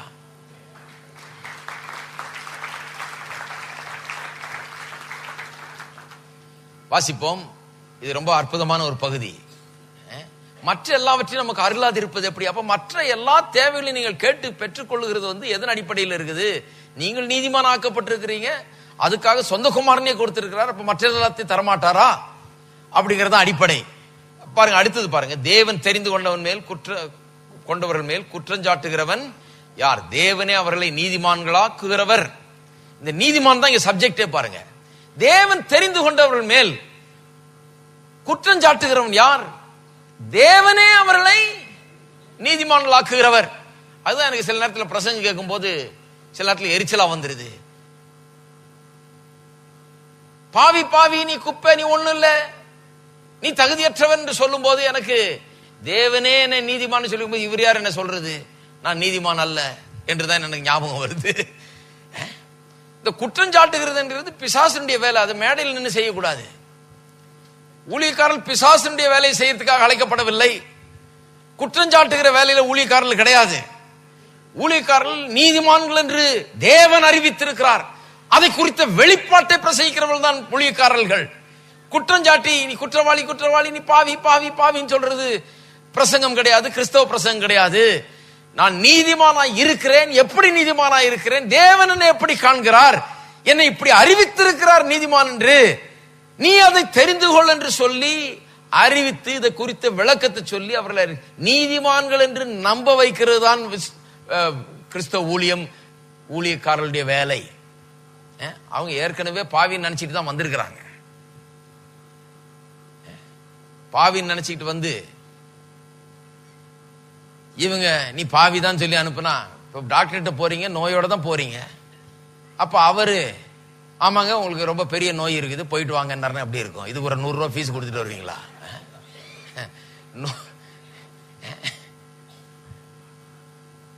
கிடையாது. டாக்டர்கிட்ட போறதுக்கு என்னதுக்கு போனீங்க? சுகமாறதுக்கு போறீங்க. அப்ப சபைக்கு எதுக்கு வர்றீங்க? நான் தகுதி இல்லை, நான் பாவி, நான் ஒண்ணு இல்லை, கடவுள் என் ஜெபத்தை கேட்க மாட்டாரு, எனக்கெல்லாம் எப்படி செய்வாரா? அவருக்கு செய்வாரா? அவர் பரிசுத்தவான், எனக்கு செய்வாரா? இப்படி எல்லாம் எண்ணிக்கொண்டு வருகிறீர்கள். அப்ப என்னுடைய பிரசங்கம் என்ன பிரசங்கம்? உங்களுக்காக கர்த்தர் எல்லாவற்றையும் அருளாதிருப்பது எப்படி? இயேசுவை ரட்சகராக ஏற்றுக்கொண்டிருக்கிறீர்களே, அவருடைய விலையேறப்பெற்ற ரத்தத்தால் கழுவப்பட்டிருக்கிறீர்களே, புது சிருஷ்டி ஆக்கப்பட்டிருக்கிறீர்களே, நீதிமான்கள் ஆக்கப்பட்டிருக்கிறீர்களே, தம்முடைய சொந்த குமாரனை உங்களுக்கு என்று கொடுத்தவர் உங்களுக்காக எல்லாவற்றையும் அருளாதிருப்பது எப்படி? ஏனென்றால் அவர் குமாரனை கொடுத்தார்னா எல்லாத்தையும் கொடுக்கிறவர். தேவன் தெரிந்து கொண்டவர் மேல் குற்றஞ்சாட்டுகிறவன் யார்? தேவனே அவர்களை நீதிமான்கள் ஆக்குகிறவர். அப்ப நீதிமான் தான் சப்ஜெக்ட். பாருங்க, இங்க நீதிமானா இருக்கிறதா, நீதி தான் சப்ஜெக்ட். தேவன் அவர்களை நீதிமான் ஆக்கிட்டார். அப்புறம் யார் அவர்களை குற்றம் சாட்டக்கூடாது? ஆக்கினைக்குள்ளாக தீர்க்கிறவன் யார்? கிறிஸ்துவே மரித்தவர், அவரே எழுந்தும் இருக்கிறவர், அவரே தேவனுடைய வலது பார்சத்திலும் இருக்கிறவர், நமக்காக வேண்டுதல் செய்கிறவரும் அவரே. கிறிஸ்து நமக்காக மரித்து எழுந்திருந்து தேவனுடைய வலது பார்சத்துக்கு போய் அங்கே நமக்காக வேண்டுதல் செய்து கொண்டிருக்கிறார். அவரே நமக்கு இவ்வளவு செய்திருக்கும் போது நம்மை ஆக்கினைக்குள்ளாக தீர்ப்பவன் யார் என்று எழுதியிருக்கிறது. தேடி திருப்போம். ரோமர்கள் நிருபம் 5ஆம் அதிகாரம் 5:1. இவ்விதமாக நாம் விசுவாசத்தினாலே நீதிமான்கள் ஆக்கப்பட்டிருக்கிறபடியால், நீதிமான்கள் ஆக்கப்பட்டிருக்கிறபடியால், எல்லாம் சொல்லுவோம், நீதிமான்கள் ஆக்கப்பட்டிருக்கிறபடியால். ஐயோ, இது குழந்தையிலே கேட்டுருணும். அது நாம் நீதிமான்கள் ஆக்கப்பட்டிருக்கிறபடியால், நீதிமான்கள் ஆக போறபடியால் அல்ல. நிறைய விசுவாசிகள் நீதிமான் ஆக ட்ரை பண்ணிட்டு இருக்கிறாங்க ரொம்ப தீவிரமா. நீதிமான்களாக ஆவதற்கு ட்ரை பண்ணி கொண்டிருக்கிறார்கள். நான் முதல்ல இந்த நீதியை குறித்தெல்லாம் ரொம்ப போதிச்சேன் பாருங்க. சிலர்லாம் அப்படியே சண்டைக்கே வந்துட்டாங்க. ஒருத்தர் இப்படி நின்றுட்டாரு, சட்டையெல்லாம் எப்படி சொல்லலாம் நாம் நீதிமான் என்று? நாம் தேவனுக்கு முன்பாக அருகதையற்ற பாவிகளா இருக்கிறோம். நீதிமான் என்று சொல்றீங்களா? எங்கேயோ போய் என்னத்தையோ படிச்சுட்டு வந்தீங்க நீதிமான். நஞ்சனா ஐயா, பைபிள்ல தான் இருக்குது நீதிமான் என்று. விசுவாசத்தினாலே நீதிமான்கள் ஆக்கப்பட்டிருக்கிறோம். ஆக்கப்பட்டிருக்கிறபடியால் பவுல் அப்போஸ்தலன் இதை அசியூம் பண்ணுகிறார். நீதிமான்கள் ஆக்கப்பட்டிருக்கிறோம், நம்ம எல்லாம் நீதிமான்கள். விசுவாசத்திலே நாம் நீதிமான்களாக்கப்பட்டிருக்கிறபடியால். இது பாருங்க, சபைக்கு இன்னும் இது விளங்கவில்லை. ஒரு ஆங்கில மொழிபெயர்ப்பு சொல்லுகிறது, being therefore declared righteous by faith. நீங்கள் கிறிஸ்துவின் பேர்ல வைத்த விசுவாசத்தின் நிமித்தமாக நீங்கள் நீதிமான்கள் என்று அறிவிக்கப்பட்டிருக்கிறபடியால்.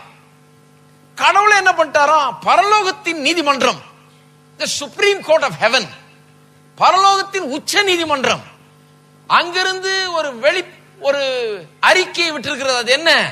நாம் நீதிமான்கள் என்று அங்க டிக்ளரேஷன் கொடுத்து அங்க சர்டிபிகேட் கொடுத்தாச்சுங்க. இருக்கீங்களா? இந்த சர்டிபிகேட்டை தான் முதல்ல எடுத்து பெருசா மாட்டணும். உங்களுடைய BA MA எல்லாம் எடுத்து தூக்கி கொஞ்சம் அந்த பக்கம் கீழே வச்சுட்டு எதை மாட்டணும்? நான் நீதிமான் என்கிற சர்டிபிகேட்டை முதல்ல மாட்டி வைக்கணும். அநேகம் பேர் BA MA எல்லாம் படிச்சிருக்கிறாங்க, ஆனா தேவன் முன்பாக வரும்போது நான் அருகதையற்ற பாவி கர்த்தாவே, நான் குப்பை, நான் ஒன்னும் இல்லை, இப்படிதான் வர்றாங்களே ஒழிய நான் யார் என்கிறது விளங்காமல் இருக்கிறார்கள். ஏன் என்று சொன்னால் BA MA எல்லாம் இருக்குது, அதுக்கெல்லாம் ஒன்னும் குறைச்சல் இல்லை. ஆனால் இது என்னன்னு விளங்கல, நீதிமான்களாக்கப்பட்டிருக்கிறோம். அங்கிருந்து பரலோகத்தின் உச்ச நீதிமன்றம் என்னை நீதிமான் என்று அறிவித்திருக்கிறது. கோர்ட் அறிவித்திருக்கிறது. தேவனுடைய நியாயம் அப்படி அறிவித்திருக்கிறது. தேவனுடைய நீதி என்ன அப்படி அறிவித்திருக்கிறது. தேவன் என்ன அப்படி சொல்றார். எல்லா நியாயாதிபதிகளுக்கும் மேலான நியாயாதிபதி, the judge of all judges has declared that I am righteous. நான் நீதிமான் என்று சொல்லி இருக்கிறார். ஜபிக்கிறதுக்கு முன்னால், அதுக்கு தான் சொல்றேன், ஜபம்னு உடனே அப்படியே கூப்பாடு போட்டு அழுவ கூடாது. ஜபிக்கிறதுக்கு முன்னால ஒரு நிமிஷம் எடுத்து நான் யார் என்பதை எண்ணி பார்க்க வேண்டும். கர்த்தாவே உமக்கு ஸ்தோத்திரம், நன்றியுள்ள இருதயத்தோடு உம்மை துதிக்கிறேன். என்னை நீதிமான் ஆக்கி இருக்கிறபடியால் உமக்கு ஸ்தோத்திரம். விலையேற பெற்ற ரத்தத்தினால் என்னை கழுவி இருக்கிறபடியால் உமக்கு ஸ்தோத்திரம். புது சிருஷ்டியை ஆக்கி இருக்கிறபடியால் உமக்கு ஸ்தோத்திரம். தெய்வீக சுவாபம் உள்ளவனாக என்னை மாற்றி இருக்கிறபடியால் உமக்கு ஸ்தோத்திரம். குற்றமற்றவனாக, மாசற்றவனாக, பிழையற்றவனாக உமக்கு முன்பாக நிறுத்தி இருக்கிறபடியால் உமக்கு ஸ்தோத்திரம். ஒப்புரமாக்கி இருக்கிறபடியால் உமக்கு ஸ்தோத்திரம்.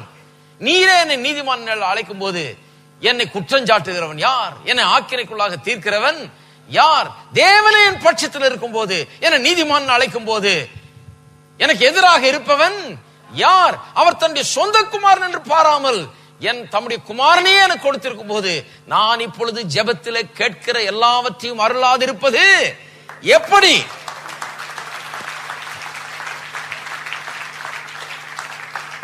இப்படிதான் ஆரம்பிக்கணும் பாருங்க ஜெபத்தை. இந்த நீதி என்கிற காரியத்தை கொண்டு ஜெபத்துல சேர்க்கணும். எடுத்த உடனேயே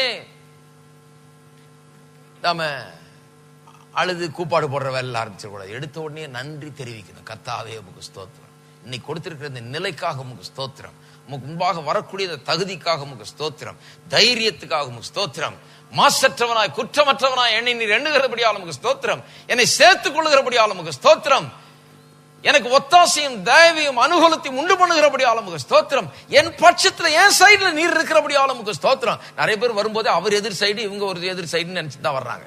இன்னைக்கு அவரை விடுறது இல்லை, அப்படியாது. இதுதான் ஜெபம். அவங்களுக்கு நிறைய பேருக்கு ஜெபம் அப்படிதான். இவரை பாத்திரலாம் ஒரு கை, கத்தரை இன்னைக்கு ஒரு கை பார்க்காம விடுறது இல்லை பிரதர். சிங்காசனத்தை பிடிச்சு ஆட்ட போறோம் பிரதர், பரலோகத்தை அசைக்க போறோம் பிரதர். ஒருத்தர் அறிவிப்பு விடுறாரு பாருங்க, ஒரு ஜெப கூட்டத்துக்கு சொல்றாரு, வந்துருங்க எல்லாம் சனிக்கிழமை உபவாசம் இருக்குது, பரலோகத்தையே உண்டு இல்லைன்னு ஆக்கிடுறோம் நம்ம.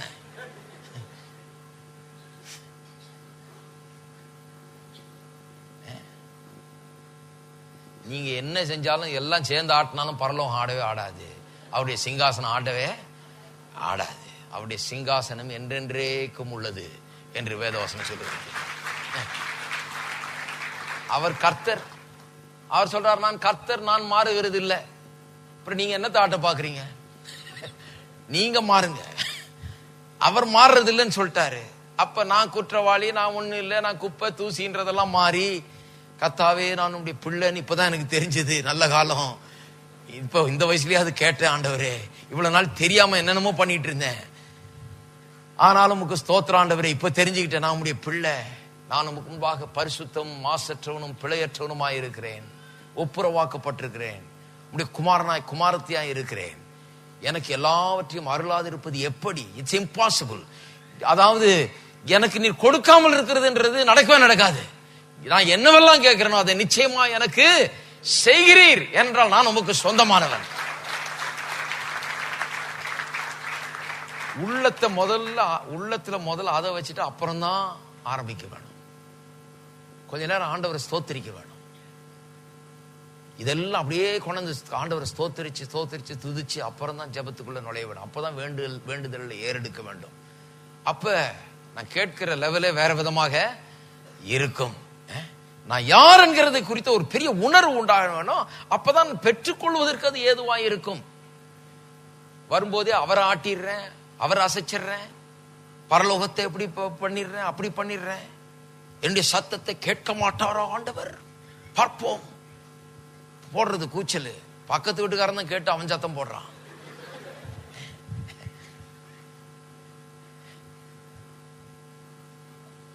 கோயில் நடத்துறதுக்கு அங்கங்க பாவம் அந்த பாஸ்டருங்க போய் படுற பாடு. வீடுகள் பார்த்தாங்க, வீடுகள் பார்த்தோன்னு சொல்றாங்க, கூட்டம் நடத்துவீங்களா? சும்மா இருக்க மாட்டீங்களே, ஓடும் கூச்சல் போடுவீங்களே அப்படின்றாங்க. ஐயோ, கூச்சல்லாம் போட மாட்டேங்க, உங்களுக்கும் சேர்த்து ஜெபம் பண்றோம். நாங்க கேட்டா எங்க ஆண்டவர் உங்களுக்கும் சேர்த்து தருவாரு. நாங்க இங்க இருந்தாலே உங்களுக்கு ஆசீர்வாதம், உங்களுக்கு பாதுகாப்பு, உங்களுக்கு நல்லது நடக்கும். அதை ஞாபகம் வச்சுக்கன்னு சொல்லணும். நம்மளை பற்றி என்ன நினைச்சிருக்காங்க, வெறும் இந்த கூச்சலை தான் கண்டுட்டு இருக்கிறாங்களோ ஒழிய நம்மளால எதுவும் நன்மை உண்டாகுன்னு இன்னும் அவங்க பார்க்கவில்லை. ஏனென்று சொன்னால் நாமளும் அப்படிதான். ஏதோ ஆண்டவர்கிட்ட வந்தா கூச்சல் போட்டு போனோம். அதுல ஒரு திருப்தி பாருங்க. ஆண்டவர்கிட்ட நான் கதறி அழுது விட்டேன் பிரதர். ஆமா, 10 வருஷமா கதறி அழுது என்ன ஆச்சு? கதறி அழுது நிறுத்திட்டு உள்ளத்தின் ஆழத்திலே நான் எப்படி இருக்கிறேன் தேவன் முன்பாக, கல்வாரி சிலுவை என்னை எப்படி மாற்றி இருக்கிறது, இயேசுவின் ரத்தம் என்னை எப்படி சுத்திகரித்து கழுவி இருக்கிறது, மறுபிறப்பு எனக்கு என்ன ஸ்லாக்கியத்தை தந்திருக்கிறது, என்ன பாக்கியத்தை தந்திருக்கிறது, நான் தேவன் முன்பாக எப்படி நிற்கிறேன் என்கிற காரியத்தை என்னுடைய கண்களுக்கு முன்பாக வைத்து அதை நான் தியானிக்க வேண்டும். தியானிக்கும் போது கூச்சல் குறையும், ஜெபத்தின் வெற்றி அதிகமாகும், கனிகள் அதிகமாகும்.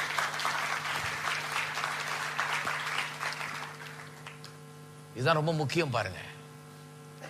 கிறிஸ்தவர்கள் எப்படி இப்படி ஆனாங்கன்னு தெரியல எனக்கு, எப்படி ஆயிருக்கிறாங்க. ஆனா இப்ப சரி பண்ணுவோம். இதை குறித்து கேள்விப்பட்டிருக்கிறீங்களா? நீங்க நீதிமான்கள் என்று அறிவிக்கப்பட்டு விட்டீர்கள், பரலோகத்தின் உச்ச நீதிமன்றம் அறிவித்து விட்டது என்று. நான் எத்தனையோ வருஷமா கேள்விப்படல பாருங்க. அமெரிக்காவில் ஒருத்தர் பிரசங்கம் பண்ணாரு. நான் படிக்கிற காலத்துல முதல்ல இதை கேள்விப்பட்ட போது அப்படியே எனக்கு முடியெல்லாம் நின்னுக்குச்சு. அப்படியே எனக்கு செத்து பரலோகம் வந்துட்டோன்னு யோசிச்சுட்டேன். ஆஹா, நீதிமான்களா இருக்கோன்றார், பரலோகத்துல தான் இருப்ப போல் இருக்குன்னு. ஏன்னா நான் கேள்விப்பட்டதெல்லாம் அங்க போன பிறகுதான் நீதிமான், நீ இங்க என்ன அருகதையற்ற பாவி அப்படின்னு தான். ஆனா அவர் சொல்றாரு, இப்பொழுது நீதிமான்களா இருக்கிறீர்கள், இப்பொழுது ஒப்புரவாக்கப்பட்டிருக்கிறீர்கள், மாசற்றவர்கள் குற்றமற்றவர்களா இப்பொழுது தேவன் முன்பாக நிறுத்தி இருக்கிறார். அதுல இருந்து வலுவாதபடி காத்து கடைசி வரைக்கும் நிறுத்துறதுக்கு அவர் வல்லவராய் இருக்கிறார். திருப்பவும் ரோமர் 8ஆம் அதிகாரம் திருப்பியும் 37ஆம் வசனம் ஞாபகம் இருக்குதா? 30 நீதிமான்கள் சொல்றாரு, 31 நமக்கு விரோதமாக இருப்பவன் யாருன்னு சொல்றாரு, 32 அவரை தம்முடைய சொந்த குமாரனை ஒப்பு கொடுத்தவர் மற்றெல்லாவற்றையும் அருளாதிருப்பது அப்படின்னு சொல்றாரு, 33 தேவன் தெரிந்து கொண்டவன் மேல் குற்றஞ்சாட்டுகிறவன் யாருன்னு சொல்லுகிறாரு, 34 ஆக்கினைக்குள்ளாக தீர்ப்பவன் யார், கிறிஸ்துவே மரித்தார், அவரே உயிரோடு எழுந்தார், அவரே பிதாவின் வலது பாரசத்தில் வீற்றிருக்கிறார், அவரே நமக்காக வேண்டுதலும் செய்கிறார். அவரே எனக்காக வேண்டுதல் செய்துட்டு இருக்கும் போது அப்புறம் எனக்கு என்ன குறை? நான் கேட்கிறதெல்லாம் எனக்கு கிடைக்கும் அப்படின்னு சொல்லிட்டு 37 சொல்றாரு, இவை எல்லாவற்றிலும் நாம் நம்மில் அன்பு கூறுகிறவராலே முற்றும் ஜெயங்கொள்ளுகிறவர்களாய் இருக்கிறோமே. ஆங்கிலத்தில் ரொம்ப நல்லா வருது. இது ஆங்கிலத்தில் வாசிக்கிற வரைக்கும் இதனுடைய அர்த்தம் விளங்காது. இங்க முற்றும் ஜெயங்கொள்ளுகிறவர்னு வருது. முற்றும் ஜெயங்கொள்ளுகிறவர்னா என்னன்னே விளங்க மாட்டேங்குது பாருங்க. தமிழ் சில நேரத்தில் அப்படி இருக்குது, சில நேரத்தில் இங்கிலீஷ் பெரிய குழப்படியா இருக்குது. அதனாலதான் ஒரு 2 லாங்குவேஜாவது தெரிஞ்சு வச்சுக்கிறது நல்லது. அப்ப இங்கிலீஷ்ல எப்படி சொல்லப்பட்டிருக்கிறது கொஞ்சம் யோசித்து பார்க்க வேண்டும். இங்கிலீஷ்ல சொல்லி இருக்குது, you are more than conquerors. எல்லாரும் சொல்லுவோம் மோர் தேன் கான்கரர்ஸ். ஜெயங்கொள்ளுகிறவர்களை காட்டிலும் மேலானவர்கள். மோர் தேன் கான்கரர்ஸ். மோர் தேன் கான்கரர்ஸ் கான்கரரை விட பெரிய ஆளு, ஜெயிக்கிறவனை விட பெரிய ஆள்னு அர்த்தம். ஜெயிக்கிறவனோட அதிகமான ஸ்லாக்கியமும் பாக்கியமும் உங்களுக்கு கொடுக்கப்பட்டிருக்கிறது. இது எப்படிங்க பாருங்க. ஒரு ஆம்பளை போறாரு, மாசமெல்லாம் உழைக்கிறாரு, தன்னுடைய புத்தி, தன்னுடைய ஆவி, ஆத்மா, சரீரம் எல்லாத்தையும் உபயோகப்படுத்தி கஷ்டப்பட்டு உழைச்சி எல்லாம் பண்ணி கர்த்தரை விசுவாசிச்சு பெரிய பிரயாசப்பட்டு நல்லா சம்பாதிச்சு நல்லா 1ஆம் தேதி ஆனோன்னு இருக்கு நல்ல பெரிய செக்கு கிடைக்குது, நல்லா வாங்கிட்டு வீட்டுக்கு வர்றாரு. கான்கரர் இவர் யாரு? ஜெயித்துட்டாரு. எதிரா வந்த எல்லா பிரச்சனையும் ஜெயித்துட்டாரு. பிசினஸ்ல தன்னுடைய கையிட்டு செய்யற பிரயாசத்துல, வேலையில, அங்க எங்க 1008 பிரச்சனை எல்லாவற்றையும் ஜெயித்து தேவனுடைய கிருபையினால, ஒத்தாசையினால, அனுகூலத்தினால ஜெபம் பண்ணி விசுவாசித்து பிரயாசப்பட்டு கர்த்தருடைய ஆசீர்வாதத்தினால ஜெயித்து 1ஆம் தேதி வருமானத்தின் செக்க கொண்டாடுறாரு. கான்கரர் வரும்போதே ஜோரா வர்றாரு. ஜெயித்த உணர்வோட வந்தா வீட்டுல ஒரு அம்மா இருக்கிறாங்க. இவங்க கான்கரர் இல்ல, இவங்க யாரு? மோர் தென் கான்கரர். ஏன்னா இவர் கொண்டு அந்த செக் அப்படியே பத்திரமா வாங்கி உள்ள வச்சுக்கிறான். அப்புறம் நாளைக்கு இவருக்கு வேணா அங்கதான் கேட்கணும். அவங்க யாரு? இவங்க போல இவங்க பிரயாசப்படல, ஆனா இவங்க மோர் தென் கான்கரர். அவர் சம்பாதிச்சதெல்லாம் இவங்களுடையது. இருக்கீங்களா? அதுதான் நம்ம மோர் தென் கான்கரர்னு வேதம் சொல்லுது. எப்படி? அவர் எல்லாவற்றையும் சம்பாதிச்சார். நான் ஒண்ணுமே செய்யலையே. நானா பரலோகத்துல இருந்து இறங்கி வந்தேன், நானா சிலுவையில் அறையப்பட்டேன், என்னுடைய கைகள்ல ஆணி கடவாப்பட்டது, என்னுடைய கால்கள்ல ஆணி கடவாப்பட்டது, என்னுடைய விழா குத்தினார்கள், என்னையா உச்சங்கள்ல இருந்து உள்ளங்கால் வரை அடித்தார்கள், நொறுக்கினார்கள், என்னுடைய மாம்சமா உழுத நிலம் போல் ஆயிற்று. நான் ஒன்றும் செய்யவில்லையே, நான் ஒண்ணுமே செய்யவில்லை. எல்லாவற்றையும் அவர் செய்தார். அவர் மரித்தார், உயிரோடு எழுப்பப்பட்டார். அவர் எல்லா பாடுகளையும் பெற்றார், எல்லா வேதனையும் அவர் ஏற்றுக்கொண்டார். எல்லா ஆசீர்வாதம் எனக்கு சொந்தமா இருக்கிறது.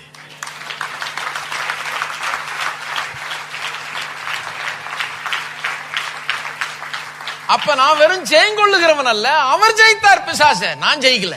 அவர் ஜெயித்தார். அவர் ஜெயித்ததுனால அவருக்குள்ள நான் இருந்தேன். எனக்கு ஃப்ரீயா அந்த ஜெயம் என்னுடைய ஜெயம் ஆயிடுச்சு. நான் ஒண்ணுமே பண்ணாமலே. ஹலோ, நான் பாதாளத்துக்கு போல, நான் பிசாச சந்திக்கல, நான் போராடல, நான் ஒண்ணும் பண்ணல. அவரே போய் ஜெயித்துட்டு அந்த வெற்றியை என் மேல சீல் குத்திட்டாங்க. இவன் தான் ஜெயித்தவன் சொல்லி. அப்ப நரகம் என்னை பார்க்கும் போது பிசாசின் சேனைகளை ஜெயித்தவனாக என்னை காணுகிறது.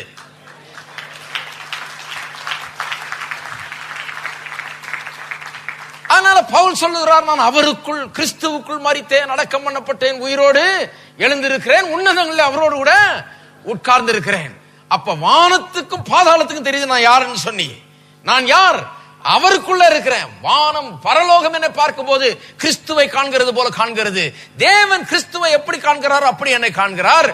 நரகம் பாதாளம் என்னை எப்படி பார்க்கிறது? கிறிஸ்துவை ஜெயித்தவராக காண்கிறதே, பாதாளத்தை அதமாக்கினவராக காண்கிறதே, அப்படியே தான் என்னையும் காண்கிறது. இருக்கீங்களா?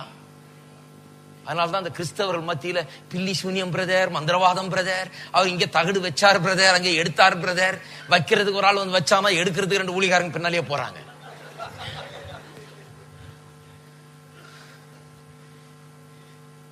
தேவையில்லை.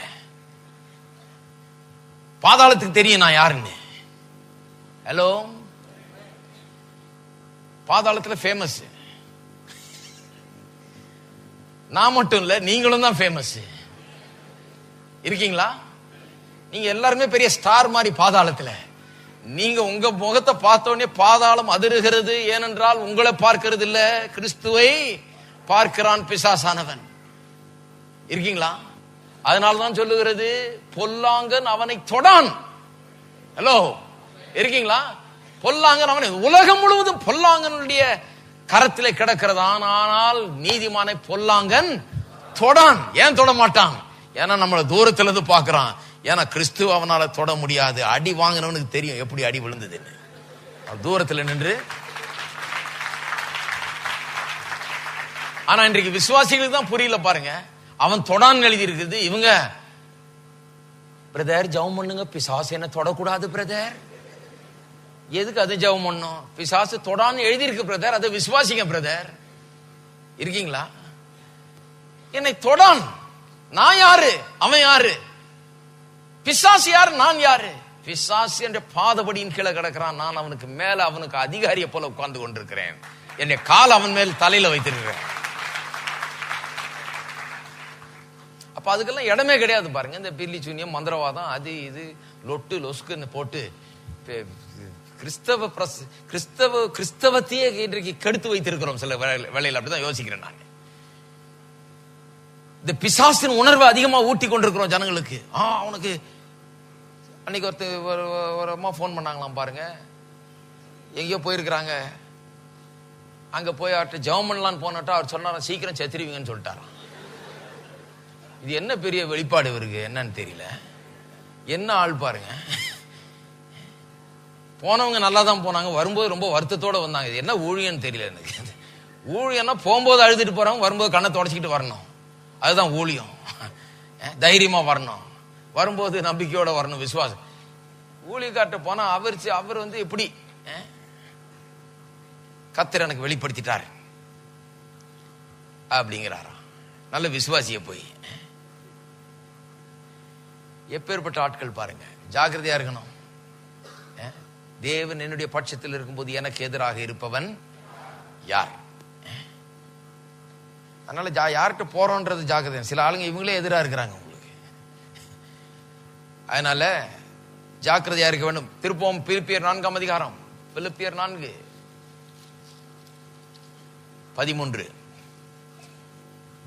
பிலிப்பியர் 4:13. என்னை பலப்படுத்துகிற கிறிஸ்துவினாலே எல்லாவற்றையும் செய்ய எனக்கு பலன் உண்டு. கர்த்தர் நம்ம எப்படி பார்க்கிறார்? முற்றும் ஜெயங்கொள்கிறவர்களாய் பார்க்கிறார். மோர் தென் கான்கரர்ஸா பார்க்கிறார். கர்த்தர் நம்ம பார்க்கும் போதே ஒரு தோரணையா பார்க்கிறார். ஒண்ணுமே செய்யாம எல்லாத்தையும் பெற்றுக்கிட்டவனா பார்க்கிறார். என்ன ஒண்ணுமே செய்யாம எல்லாவற்றையும் இலவசமாய் பெற்று கொண்டவனாய் என்னை காண்கிறார். பாக்கியம் உள்ளவனாய் என்னை காண்கிறார். அதனால தான் சொல்லாரு பாக்கியவான்கள். அதனாலதான் வேதம் சொல்லுது கர்த்தரை நம்புகிற மனுஷன் பாக்கியவான். ஏன்னா கர்த்தருடைய தயவு அவனுக்கு உண்டாயிருக்கு, ஒத்தாசை அவனுக்கு உண்டாயிருக்கு. அவன் ஒன்னும் பெருசா பண்ணிடல, கர்த்தர் அவனுக்கு சகாயம் பண்ணுகிறார். அதனால அவன் பாக்கியவான். அப்ப கர்த்தர் என்ன பார்க்கும்போது என்ன முற்றும் ஜெயங்கொள்கிறவனை பார்க்கிறாரு. எல்லாம் செய்ய பலன் உள்ளவனாக என்னை பார்க்கிறார். என்னை பார்க்கும் போதே ஆல் ஏபிள் என்று தான் பார்க்கிறார். ஹலோ மிஸ்டர் ஆல் ஏபிள் தான் நம்மளை கூப்பிடுறார் கர்த்தர். நம்ம தான் அதை இன்னும் விசுவாசிக்க மறுக்கிறோம், விளங்க மாட்டேங்குது நமக்கு. எல்லாவற்றையும் செய்ய பலன் உள்ளவனாய் நம்மை பார்க்கிறார். ஆனா விசுவாசி என்ன சொல்லிட்டு போறாங்க? இந்த நீதியை குறித்த உணர்வு இல்லாதனால, நான் நீதிமான் என்கிற எண்ணம் இல்லாதனால, கல்வாரி சிலுவை மரணம் உயிர்த்தெழுதல் அவர்களை என்னமாய் மாற்றி இருக்கிறது, புதிய உடன்படிக்கையில் அவர்கள் எப்படி இருக்கிறார்கள் என்பதை அவர்கள் அறிந்து கொள்ளாதனாலே அவர்கள் தங்களுடைய பலவீனத்தை குறித்து தான் அதிக உணர்வு உள்ளவர்களா இருக்கிறார்கள். நான் பலவீன, நான் ஒண்ணும் இல்லை, நான் அப்படி இப்படின்னு சொல்லிட்டு தான் இருக்கிறார்கள். ஆனா கர்த்தர் நம்ம பார்க்கும்போது எப்படி பார்க்கிறார்? நம்ம எல்லாவற்றையும் செய்ய நமக்கு பலன் உண்டு என்கிறதாய் காண்கிறார். பலன் உண்டுனா எப்ப பலன் உண்டு? பரலோகத்திலேயா? பரலோகத்துல போய் என்ன செய்ய போறீங்க? அங்க என்னத்துக்கு? அங்க ஒன்னும் பெரிய பலன் தேவையில்லை. எங்க பலன் தேவை? இங்கதான் ஏன் பலன் தேவைன்னா, இங்கதான் எதிர்க்கும் சக்திகள் இருக்கிறது, இங்கதான் உலகமா இருக்குது, இது பாவ உலகமா இருக்குது, சூழ்நிலை எப்படி இருக்குது. ஆகவே இதன் மத்தியில நாம் ஜெயிக்கிறவர்களாக வாழ வேண்டும். அதனால இங்கதான் பலன் தேவை. பாருங்க, பரலோகத்துல வாழ்றதுக்கு பெரிய பலன் ஒண்ணு தேவையில்லை, அங்க ரொம்ப ஈஸி. இங்க வாழ்றதுக்கு தான் பலன் உள்ளவர்களா இருக்க வேண்டும். என்னை பலப்படுத்துகிற கிறிஸ்துவினாலே எனக்கு எல்லாவற்றையும் செய்ய, உலகத்தை ஜெயித்த கிறிஸ்து எனக்குள்ள இருந்து கொண்டு என்ன பலப்படுத்திக்கிட்டு இருக்காரு. எதுக்கு பலப்படுத்திட்டு இருக்கிறாரு? நானும் இந்த உலகத்தை ஜெயிக்கும்படியா என்னை பலப்படுத்தி கொண்டிருக்கிறார். 1 கொரிந்தியர் 1:31 திருப்போம். 1 கொரிந்தியர் 1:31. ஒருவேளை ஆங்கிலம் வேதாகமம் வைத்திருந்தீங்கன்னா 30, ஆங்கிலத்தில் 30.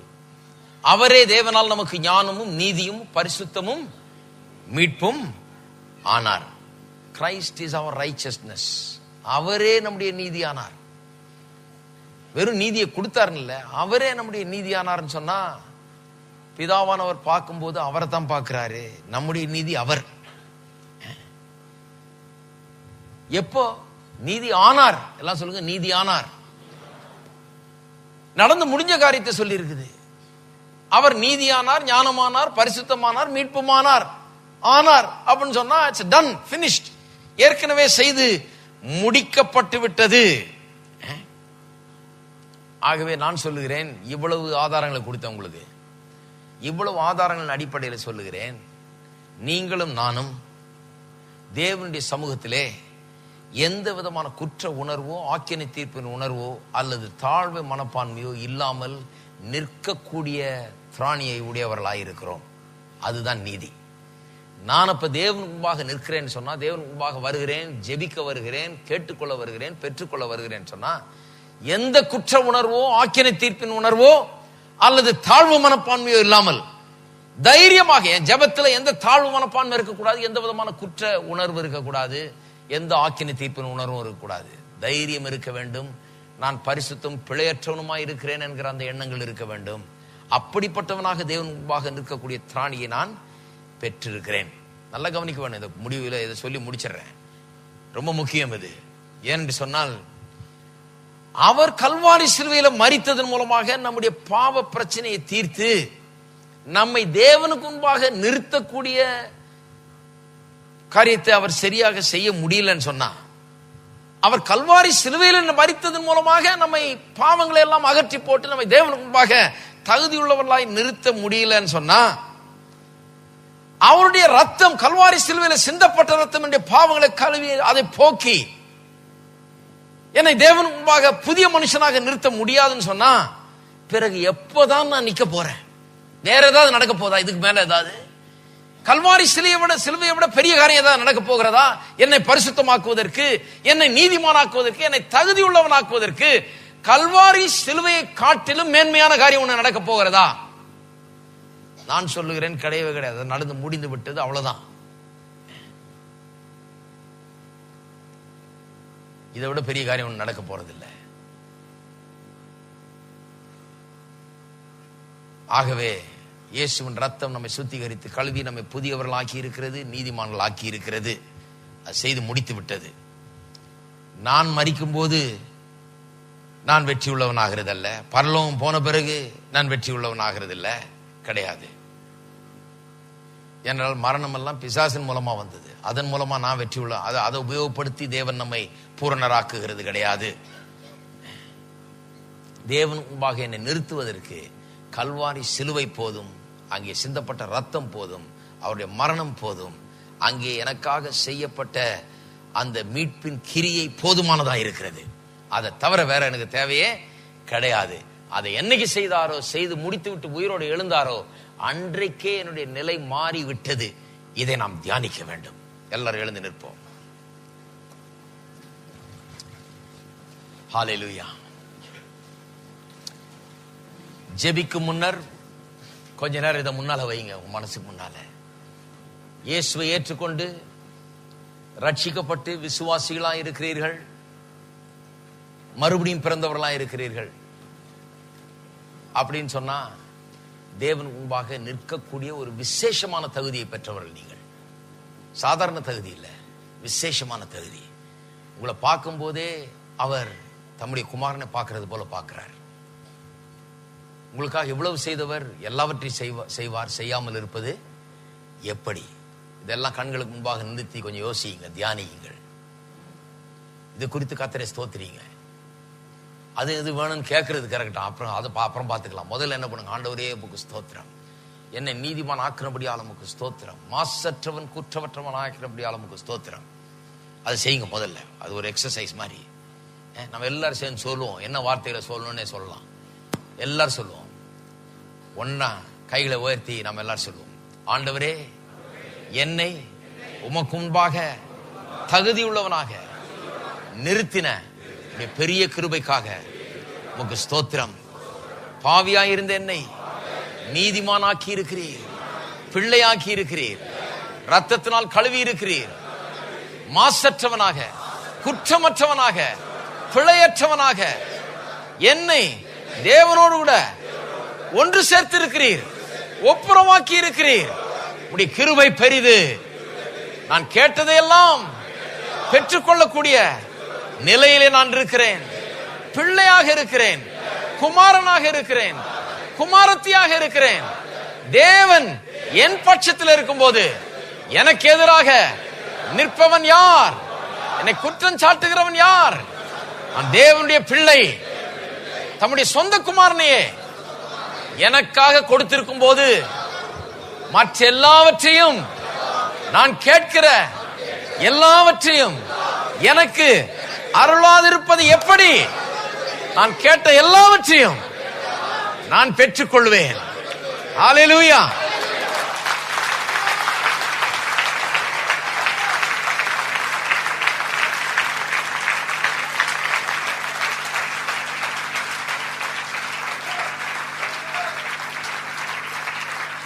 ஹல்லேலூயா.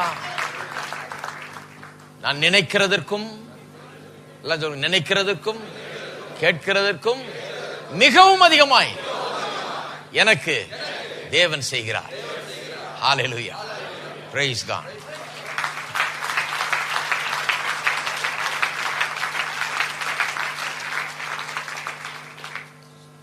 இந்த காரியங்களை கொண்டு போய் தியானியுங்கள். இந்த வார்த்தைகளை மிக முக்கியமான காரியம் என்ன? இப்ப நான் நீதிமானா இருக்கேன், வருங்காலத்துல நீதிமான் ஆக போறேன் இல்ல, இப்ப நான் நீதிமான். என் வாயிலிருந்து அந்த வார்த்தை வரணும். தேவனே நீதிமான் ஆக்கினவரே ஸ்தோத்திரம், என்னை நீதிமான் என்று அழைத்தவரே துதிக்கிறேன்.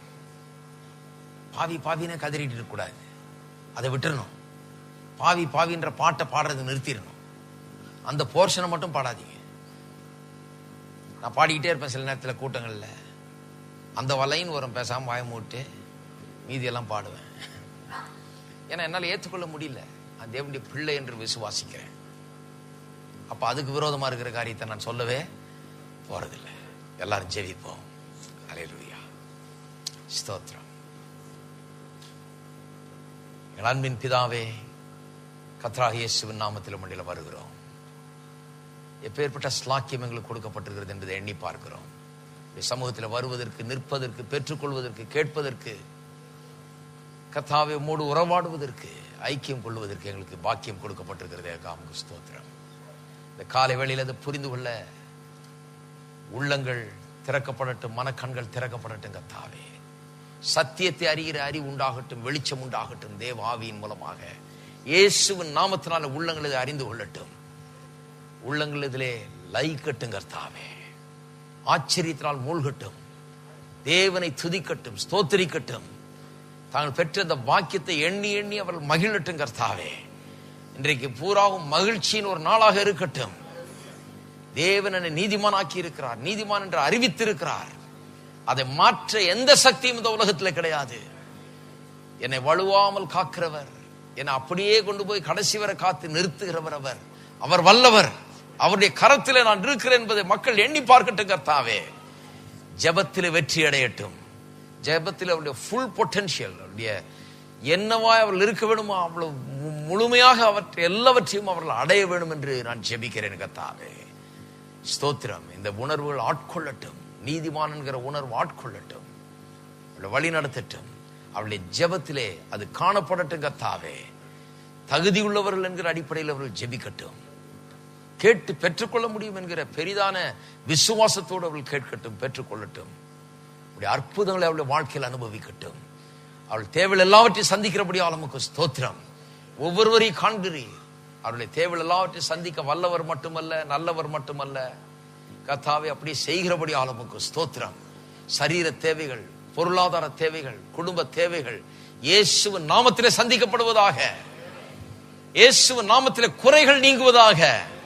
சகல ஆசீர்வாதம் இயேசுவின் நாமத்திலே உண்டாயிருப்பதாக. ஆசீர்வாதத்தினால் நிறைத்து காத்துக்கொள்ளும் இயேசுவின் நாமத்திலே, ஆமென். நம்முடைய கர்த்தராகிய இயேசு கிறிஸ்துவின் கிருபையும், பிதாவாகிய தேவனுடைய அன்பும், பரிசுத்த ஆவியானவருடைய ஐக்கியம் நம் அனைவரோடும் இன்றைக்கும் என்றைக்கும் இருப்பதாக. ஆமென். இந்த பாடலை பாடுவோம், பிறகு கலந்து செல்வோம். வெற்றி வாழ்க்கையை குறித்து போதிக்கிறோம் சாயங்கால ஆராதனையிலே 6:30 மணிக்கு சாயங்கால ஆராதனை.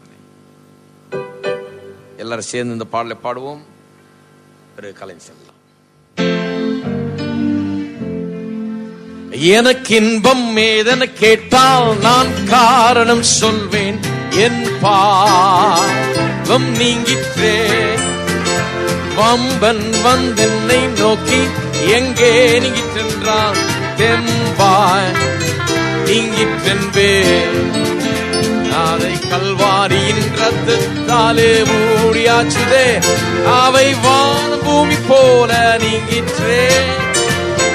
அன்பர் மறதி கடலுள்ளே ஆழ்ந்தது நன்றே, ஆமே சுத்தமானே.